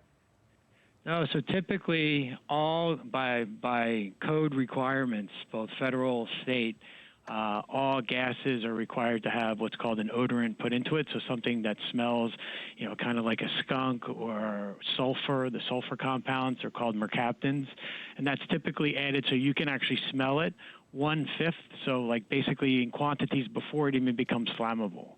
So 1/5 of the lower flammability limit is typically where they add these odorant levels so you can actually detect it by sense of smell.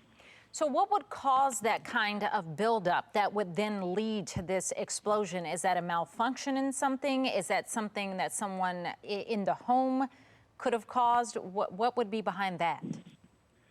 So for something of this magnitude, it's typically what I would consider not just like a standard, like somebody leaving like the like say you have a gas range.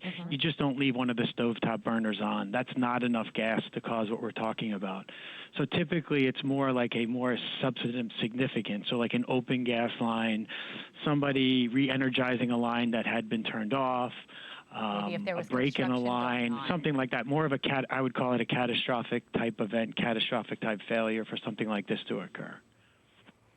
And as we look at the safety of this situation out there right now, once they turn the gas off, is that area then deemed safe? Yes, generally that would be the case. So what happens is then they would isolate the region. So say, for example, not knowing, and again, we don't know what actually is the cause. Like as you said, they're still determining the cause. But in all precaution, what they're going to do is they're going to isolate the pressurized gas system in that area, and then that would basically isolate that so you wouldn't have any gas flowing through any of the parts that could potentially even be damaged from the explosion. So they would be isolating it, and it should then take care of any, let's call it secondary events that could happen as a result of the incident. And then what will they have to do, Scott, to determine what the actual cause was? What will be the process once they've gotten through this search and rescue and begin the cleanup? What's the process of determining the cause? So typically what you do is you go from the outside in, so from the least damaged to the most damaged areas. And what you're looking for is there are different things. So you have supply gas piping that would be to the home. So you could do what's called bar hole testing. You're looking in the ground to see if there was anything underground that leaked into the structure. That would be one. And then you would actually then be going inside it. So you're basically collecting evidence.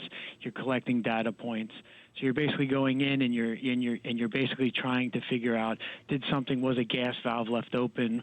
Was something else re-energized? And you're trying to reconstruct the scene to try to basically figure out what indeed happened and what were the chain of events that could actually make the gas not only just leak, but build up to these quantities and cause this incident to occur. Is that something that can be determined in a day, or are we talking about a weeks-long process to figure it out? It could vary. It could be sometimes you see something that's immediate and you say, oh yeah, we have a cracked line here, and you can see it right away. You see how it's migrating. It's still in the soil, and you can see things like that. Or it could take up to weeks to try to determine it, because you're going to be, so what's going to happen is they're going to need to excavate, they're going to have to start digging up the rubble, and they're going to have to start basically unlaying layer by layer and trying to figure out and piece this together piece by piece of the remaining gas pipings within the structure as well to try to determine the actual cause of the incident. Scott, when you have that much gas, as we were mentioning, that clearly must have been leaking out in order for something to this magnitude to happen, what then causes it to actually ignite and explode? Is it just the pressure of the gas itself, or is it, a match or something like that? So generally it's an ignition source. So just normally in a typical home, there are numerous ignition sources for gas. It takes very little energy to ignite gas. It's like it's called millijoules, so 0.25 millijoules. And just to put that in perspective, because no one knows what a millijoule is except for somebody like myself, like a nerd like myself. It's generally, so if you are walking in your house in the wintertime and you're rubbing your feet on the carpet and you touch and you shock your hand, that's like a factor of 100 higher than what you need to ignite gas. So just even a static discharge or something like that, gas is very easily ignitable by static and small discharges. So light switches turning on, you get parting arcs, you can have a furnace kicking on, you can have different various things, somebody trying to light the range. There's various ignition sources, but typically it's an ignition source which then ignites it, because it was based on just gas flowing. It's not just going to quote unquote auto ignite. So that could it be will as need, simple it will as require an someone ignition source. getting up that morning and turning on a light switch, and then we have this. Wow. Thank you. That was a wealth of information. I think that helps shed light on it. We appreciate you talking to us on the phone. All right, we want to get back out to Joy LaPola, who is at the scene. Last we were talking with her, there was a very focused search happening. Joy, what's going on now? They're continuing to focus on that area. Right now, what they've done is they've taken some wire. I'm not sure if it's part of a camera or they're going to be attaching it to something to lift, because I'm also looking at some chain that one of the rescuers has in his hand. It seems as if they're getting ready to attach some equipment to maybe some of this debris, or maybe they found something deeper than what we can actually see. That they're trying to secure this line as to lift something heavy. We also saw that hose, if you see it over the left shoulder of the firefighter in the gray t-shirt. They brought that up to that area too. So they've remained focused in this general area. Just to give you a perspective as to where we are in relation to this explosion, we are in a back alley, and this is behind the 3-row homes that were basically flattened by this explosion. And just to look down this alleyway, you see, a telephone pole sheared off at its base, and just windows in neighboring row homes, as far as you can see, that are literally blown out. I was sharing a story with you earlier about a woman who lived across the street. She was asleep.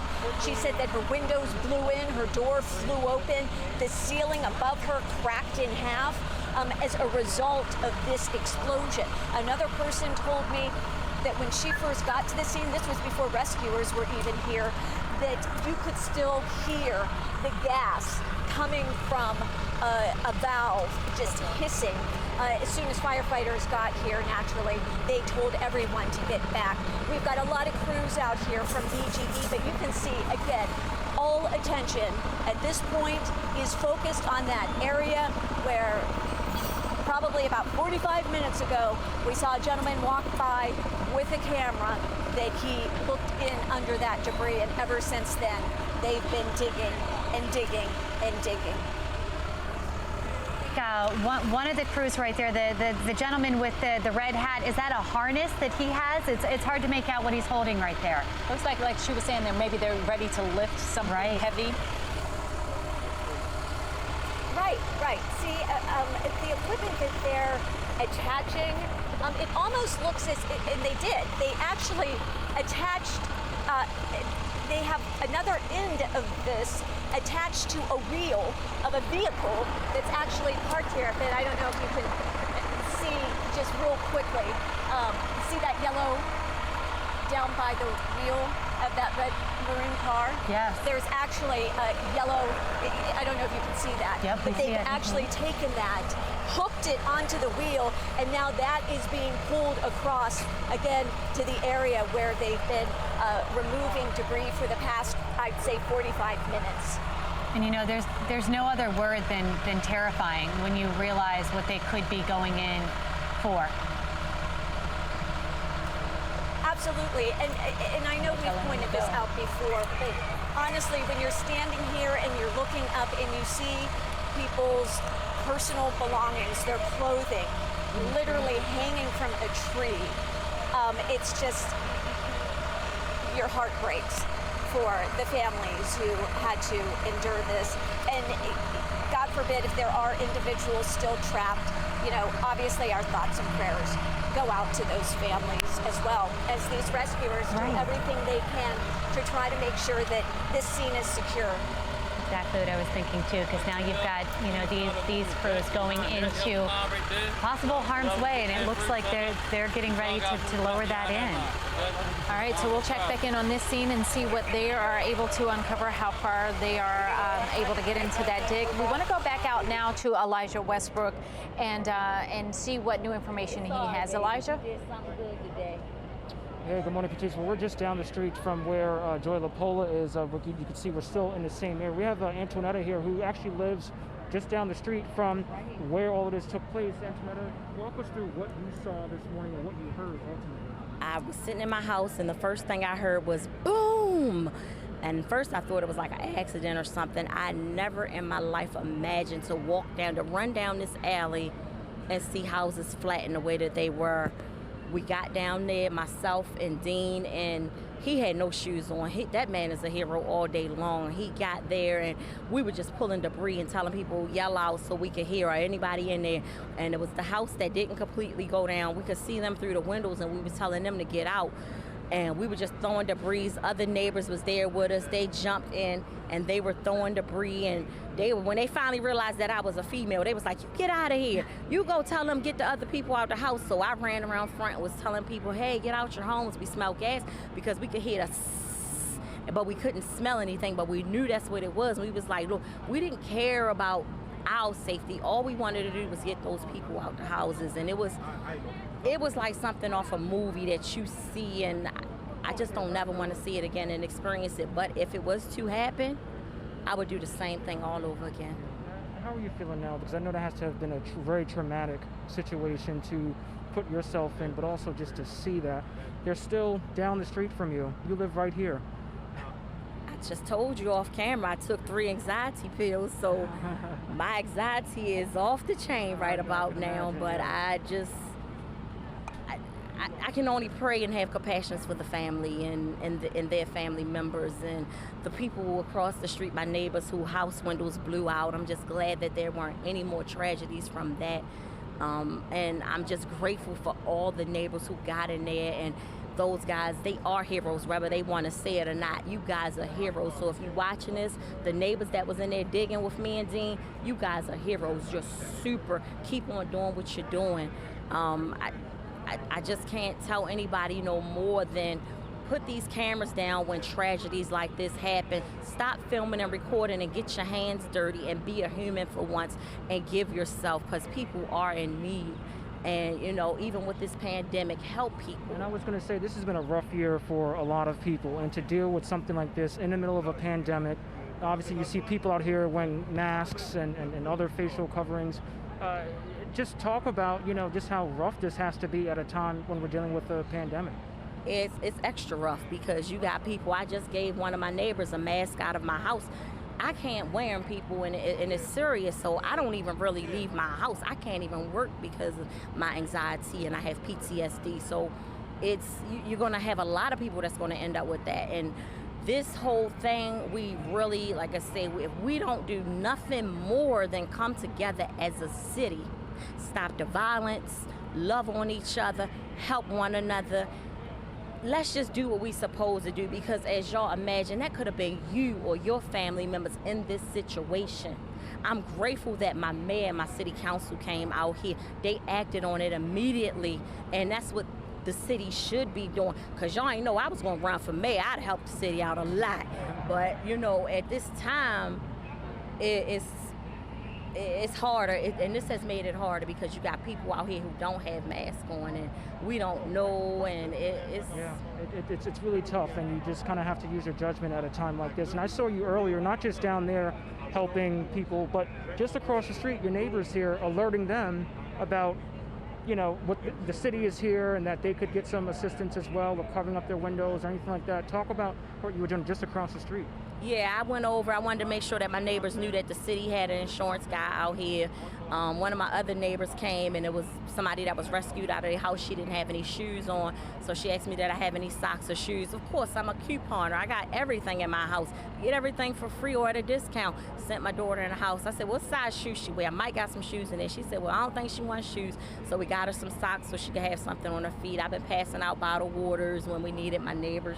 She's been passing out bottled waters, and the neighborhood in general has come together and been giving out waters and Gatorades for the guys and, you know, the rescue mission. And I just love to see that my neighborhood has come together for this. Absolutely. Well, it's a very beautiful thing. Here, Patricia, Well, I was just curious. She is amazing, and tell her that we think that she is amazing. She really is. I'm curious. Is she concerned at all about being home and having to you know, sleep in her home tonight? Is there any concern about ongoing issues and just why this happened in the first place? So they want to know, are there any concerns about sleeping in your home tonight? I mean, obviously, you know, we're only just a few hours out of when all this took place. Any concerns? We saw the firefighters going inside, just checking. Any concerns for you? No, they were checking to make sure that all our gas and stuff, so they wouldn't have another one. So they're just going to the neighbor's house and checking. And I'm grateful for that. But I'm not going to be scared. If push come to shove, I'll go to my mother's house and sleep. I'll go around the corner to an auntie's house. My family kind of lives in this area. Or I just get a hotel room.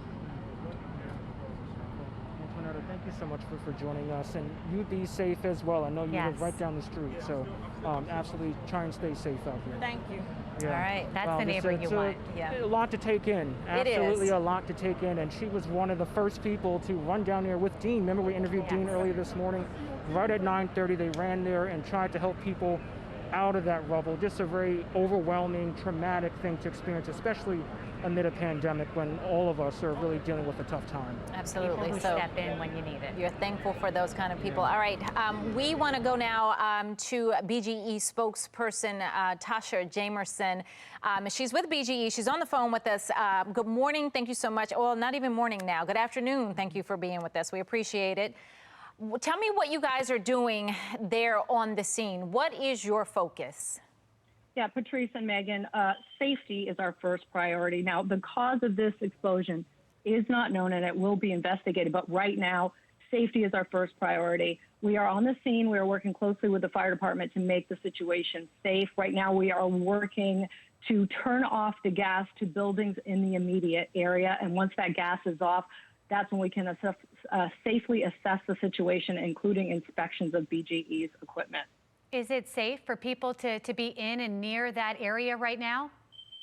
Well, right now, if you're in the area and if you smell natural gas, which is what we always remind folks in the area, is that get to a safe location and call BG immediately at 1-800-685-0123. But, I mean, you guys have been covering this all morning long, and this afternoon you see that the fire department is there, that our crews are there, and safety is our first priority. And so right now we are trying to get the gas off in the buildings in that area.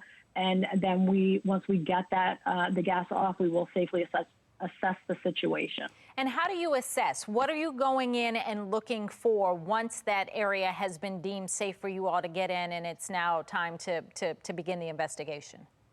Well, on our part, we would be looking at our equipment. So it would be the lines going into buildings. But right now, it's just too early to tell. Like I said, the cause of this explosion is not known. It will be investigated, but right now, safety is our first priority, and that means that we are working closely with the fire department to make the situation safe and to turn off all of the gas running into buildings in that immediate area. Thinking about, you know, how this could have happened, is there any type of safeguard? You know, I think of my family and, you know, all of ours. If there would be a gas break in your home, besides the smell, if you're sleeping, is there an alarm or something that signals? Well, what we tell everyone is that, you know, if you smell natural gas, which is why we put mercaptan, it's an additive, it's a safety additive, into gas to make sure that if you smell it, that you get to a safe location immediately. And you call us at 1-800-685-0123. Is it the kind of smell that would wake you from a sleep, though? If this happened earlier this morning and maybe people were just getting up for the day, is it the kind of thing that would wake you from your sleep? Well, mercaptan is smells like rotten eggs. So that is a pretty, stark smell. So again, if you smell it, you need to get to a safe location and call us immediately. And just walking us through the process of turning off the gas, what is that like? How long does that take? We have to have safety is the first priority. So what happens is, and I think that you guys have been showing us in the neighborhood, in the area, we have to go and investigate and look at our equipment and get to where our equipment is and turn off that gas. But again, safety is our first priority. So we are doing this as safely and as quickly as possible. And Tasha, speaking of safety being the concern, and my question I've asked or you've been curious about for people who are still out there on the scene, is there any reason for them to be concerned to go back into their other houses up and down the block? Is there any reason for them to be concerned? Well, the fire department is on the scene along with our crews. So if folks have not been asked to leave their homes, then, there's a reason for that. Okay. But again, it is of utmost importance that if you do smell natural gas, and again, that is the mercaptan that we have put in the lines, it smells like rotten eggs. Even if it's a faint smell, please get to a safe location and call us at 1-800-685-0123. Okay. And please stay safe. Again, for all of your crews out there, we wish you all the best too. Thank you. All right, we want to go back out to the scene. Rachel Aragon has been there since this first started this morning. Rachel, what is the latest? We're going to show you a scene that we haven't really showed you before, I believe. So this is the debris you can see left behind from that major explosion earlier this morning. You can see clearly, Megan, at least a dozen or two fire crews out here. They're really sifting through that rubble and debris. They've been out here for at least, I would say, 3 or 4 hours this morning. But you can see right now they're working their way north of Reisterstown Road. But again, clearly out here in the heat right now, sifting through what they can find here in the debris.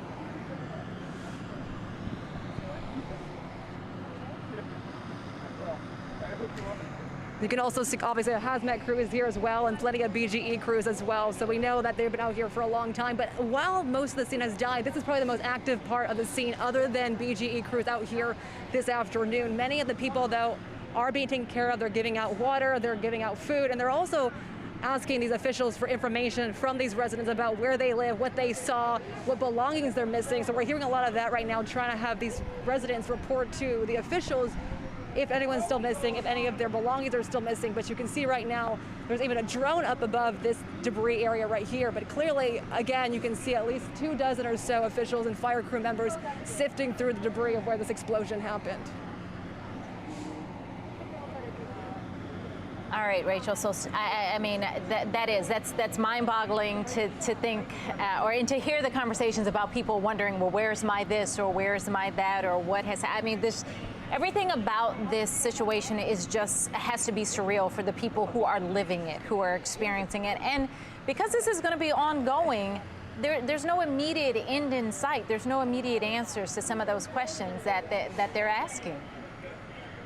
Absolutely, and we've seen people out there, Patrice, as you know, we showed them for hours. I mean, they were out here before we were, and we were out here at 10 o'clock this morning, and they're still sitting out here wondering when they'll be able to get their belongings, or if their belongings even still exist. And that's the scary part. You can see these crews out here are still going to try to figure out, what they're trying to dig through. But a lot of people are trying to figure out not just their loved ones, but, what is still left behind of their home here in North Baltimore. And we're seeing cars damaged. This is impactful. Obviously, lives are the most important thing right now, but for those folks, how do they get to work now? You've got your car covered in debris, and you saw clothes in a tree, just showing you how devastating this explosion was and how powerful it was. And this is all happening. As Elijah was talking with the last person, and this is all happening in the middle of a pandemic. So while the tragedy unfolding for those families directly involved is first and foremost on everyone's mind, for other people, maybe your current situation isn't what it was before we came into 2020. Maybe your financial situation isn't the same, your stability is not the same, and now you have this on top of it to try to figure out how you pick up the pieces and go on from there. So I mean, it's just compounded in a year like this. But of course, I guess if you're there and you're alive to figure out what's next, that is the blessing, because we've seen that has not been the case for some this morning. Again, taking a look at Rachel Aragon's shot here this morning. Go ahead, Rachel. We're just looking at your shot. Yeah, I was going to say one last thing I'll show you, and you guys have seen this before, but hearing from these residents, you can see the power lines damaged here all across the scene. For those people who didn't completely lose their home, they did at least lose their power in their AC, and their electricity for an indefinite amount of time. And I think thinking about those people who maybe their house wasn't completely destroyed, but a lot of their belongings are either lost or they can't get access to their electricity, their utilities in their house for the near future. And I think that's also key, hearing these people. It's not just those who are impacted directly by what you see right here, but all those who clearly will not know when they'll have their AC, their electricity, and even, some kind of stable home, tonight even. And Rachel, it looks like as we've been watching these crews all morning, they were on the right side of the screen. Now they've kind of jumped to the left side. Does it look to you like they're still digging and searching for something, someone? What is the mood of their intentions? Yeah, you still see some of them working. A lot of them, though, are still kind of scattered all over. So it almost seems like, the search is still rather large. I don't know where they know to focus. I'm sure they have an idea, but you can see they're focusing on different areas, and you see two people digging and trying to excavate some of the debris to our screen left. But again, it's clearly all hands on deck right now. And a lot of BGE crews still out here making sure the power lines, the ones that are down, are not in anyone's harm's way. Catching a harness there, maybe they're getting ready to try to start moving some of those large chunks of things that you saw him go up to try, I guess, secure it to something, and then maybe begin to start moving that. Rachel, we're hearing that there is going to be another media update. Is that what you're hearing? Yeah, that's what we're hearing as well. We are on the opposite side of where we were early this morning, but I'm sure it's probably happening back towards closer to the shopping center towards Reisterstown Road, but we are hearing that we'll get an update relatively soon. Rachel, thank you. And as we look at that scene again, Patrice, you and I were talking about, these are homes, huge pieces of home. You are not able to lift up everything by hand. It takes equipment and harnesses to be able to lift things off the pile and try to get to where they were. And Joy was showing us the camera that I hadn't seen before, that you can actually put down into the debris and try and see what might be down there. Which makes sense. I mean, and there's a science to what they're doing here, because they're not trying to do any more harm to anyone who may be still in the rubble, or to just the way they move and shift the debris to not make it harder to get to the bottom of what they're trying to get to. So there's a whole plan of how they approach this and how they go in.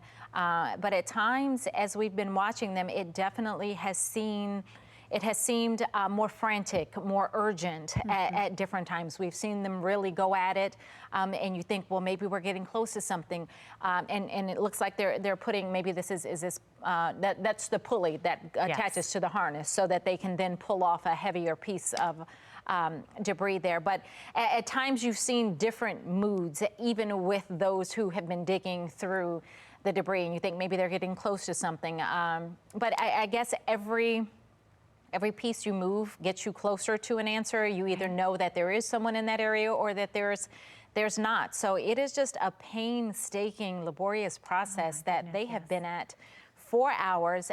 We know it's hot out there. We know it's humid. We've heard them talk about having to rotate crews in and out, because they don't want them to succumb to the elements out there doing the work that they're doing. So there's so many different moving pieces to what is happening out there on the scene, not to mention the emotion of it for the residents who are watching it all happen. And then when we talked with the folks from the fire union earlier, saying that there are emotions involved even for these firefighters, but in large part, they're able to compartmentalize that right now. They put that aside. They work off the sheer adrenaline and urgency of the job. But then all of that comes back on them later. They still have to deal with that, because you and I get emotional in here watching certain things unfold and certain news come through. You can only imagine what they're also going through out there. They are on a mission. This is a rescue operation. And again, during the last news conference, it sounded as though we possibly had gotten everyone out that they knew of, at least, and the person that they had their eye on. Then we got word that he was removed safely and taken to the hospital with some serious injuries. But when you take a look at what's happening here, it does make you believe as though there could be more. And there was certainly some reference in that earlier news conference as though it wasn't definite, this is done. This was, we'll wait and see kind of feel. And that's what it feels like here right now as they, again, lift up more pieces to find something else. And it's just, for them, you just try to wonder what it is that they're thinking is does it feel like, oh my goodness, I've picked up, but now there's just one more piece of wood. There's one more. It's never ending, the way they're tearing through this pile of rubble. But it is what you would expect when 3 homes collapse in on itself down to what we're seeing there. You would expect that it is going to be this type of labor-intensive, all-day, keep-at-it kind of routine that they're going through. All right, well, we know fire crews continuing to search for more people that might be trapped in that debris here. We've got an interview here. Heshi Klein, the Vice President of Operations with the Baltimore Sham Rim, joining us here on the phone now with more details on the search and rescues. Good morning. Thank you for joining us. Hi, good morning. How are you? I'm doing well. So as we take a look at what's happening here, can you kind of walk us through what we can be expecting from this point forward? So first, I want to make clear Showroom is not involved in operations. We weren't called out for this. Baltimore City, Baltimore County are ably handling it, so we're not active on this particular search. But like your person was saying before, a lot of very well-trained individuals who are laser focused and doing what they got to do, and they'll deal with their own personal issues about what they went through later. At the time right now is just to focus on the job at hand, and it could, like you say, it's not over till it's over, as they say. We were watching a little while ago what appeared to be the camera being put down into the debris there. If you see something, what would then cause you to then start working in a certain area? So, yeah, you have to, that's why camera operators, they're trained to know what they're looking at. And when you see something, the standard is caution. So that's why you don't see people digging furiously through and going quickly. You'll see the opposite. You'll see very methodical, very slow moving, very thought out pacing. And somebody on the outside might be wondering, well, if they think there's somebody on there, why aren't they digging quickly to get to them? And the short answer is because you have to be careful every piece you move. There's a counterbalance or counterweight that you can cause something else somewhere else to go. So you have to be very careful in how you take pieces away and off in what you're seeing, and therefore it becomes a more slow, painstaking type of operation as opposed to a furious hurry up and get it down there. That is a lot of pressure emotionally for crews doing this. As someone who understands what that's like, can you explain or walk us through what's going through your mind as you begin lifting up a piece of a house, unsure of what could be underneath it? So again, anybody who does this type of stuff, you go in there almost with no thought. You clear your mind. You are totally focused on the job at hand. You don't pretty much have no expectation, because when you have expectations, that's when you run into trouble. You deal with the issue as you find it, without almost unemotionally. You have to detach yourself. You have to go into it almost like, I want to say robotic, but you have to put yourself in a mindset. Well, you're not reacting from an emotional standpoint. It's a purely logical operation for now. You have to separate your emotions from the logics and do the job logically per training, and the emotions will come later. But that's something you have to push off to the side of the time. I know that this is what the crews are trained for, both mentally, as you and I were speaking of there, and physically. We're looking at 90-degree temperatures. Our chief meteorologist, Vitas Reed, talking about the humidity as well. How much more difficult does that make this as these, minutes turn into hours? Again, it makes it hot. It makes it very difficult because nobody wants to stop. I believe that's why you have a good command staff and people, who are trained properly. And the guy searching is not going to stop, no matter what you tell him. So it's up to the command staff who are looking at it from a bird's eye view, so to speak, and they're keeping eyes on their guys from a safety standpoint. If it's that hot and the guy needs to take a break to get hydrated and just to breathe for a minute, so it's almost like you have to command him to move out and let somebody else take his place for a while, because nobody doing the active search is going to say, I'm done. So it's almost like commanders there take that responsibility in not only making sure that the scene is safe, but making sure that their guys don't overdo it, and then you have more problems. Oh my goodness, yes. I know you're seeing these images coming in from the scene here this morning. In your experience, in some of the scenes that you have been at in the past, how significant is this one? I lost you on that last question. I'm sorry. Oh, I was saying, I'm sure you're seeing some of these images coming in. You've been to many of these scenes before. How significant is this one in comparison to some of the others? So what I've learned to do is not compare. Every one in its own has got its own significances and its own terrible, tragic output of it. It's tough.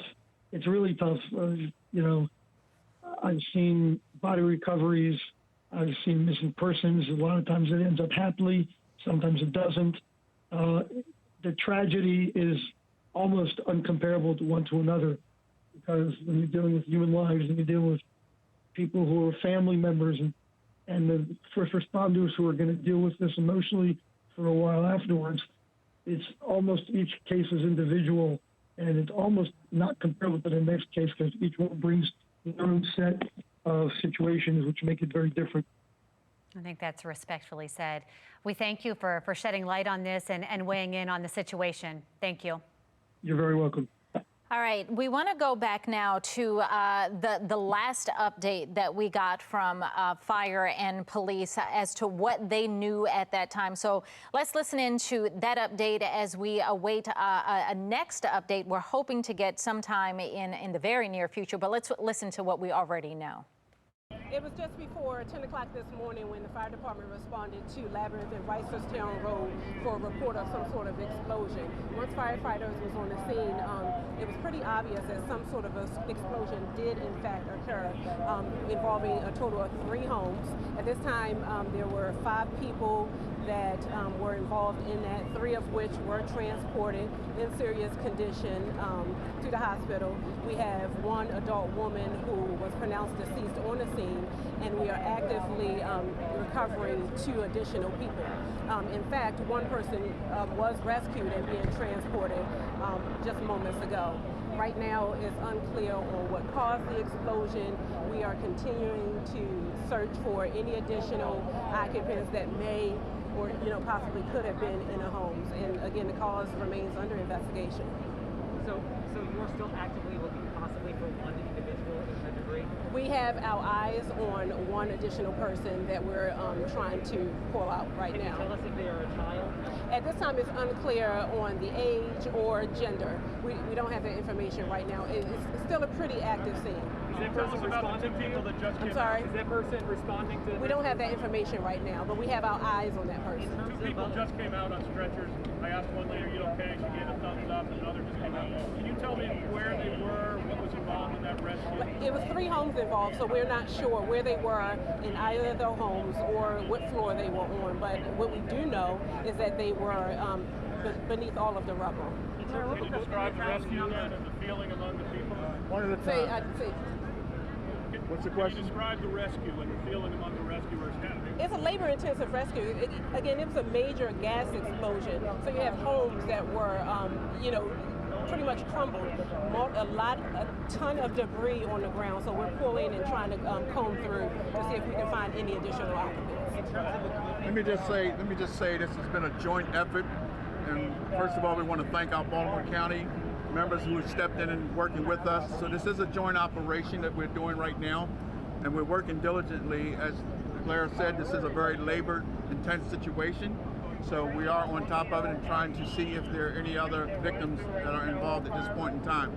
As far as the cause of this incident, it's strictly under investigation at this point. What type of equipment are you using to either remove debris? We saw the Bobcat backhoe. Is that for BG need to clear gas lines? What exactly the equipment process? That equipment just came in.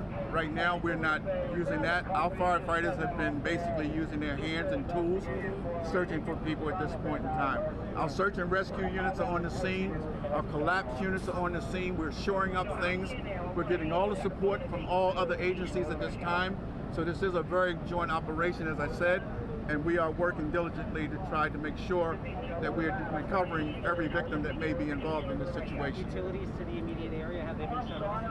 Most of the utilities have been shut off, and what we're doing, we're also checking additional homes within the area. This was a very intense explosion to this point. Can you tell us if windows have Next been... question over here. Lowell? Can you remember any type of explosion like this happening before, over the years? It seems like this is pretty... Years back, we had one over in East Baltimore similar to this, where basically the walls fell down. Yeah, and I don't know if you remember, we actually lost a kid walking home from school. I remember that very vividly.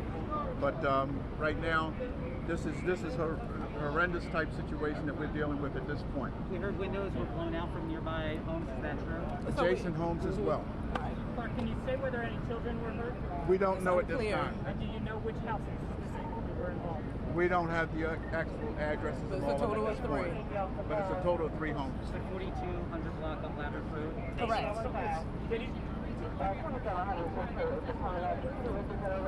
As we were coming up to the additional people that were pulled from the rubble, they are being transported as well. 4 so far, yes, and the other one may be getting ready to be transported. So right now you are possibly looking for other individuals?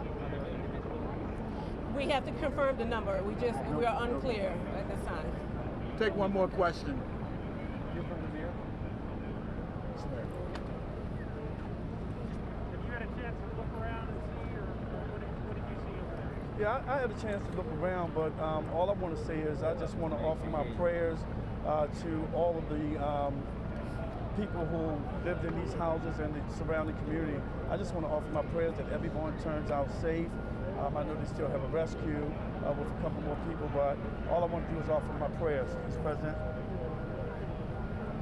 Thank you. I mean, listen, this is a tragedy. What we need Baltimore to do right now is pray. Pray that we're able to find folks. Pray that we're able to get these folks out of here. You can see the devastation that this has caused for the community.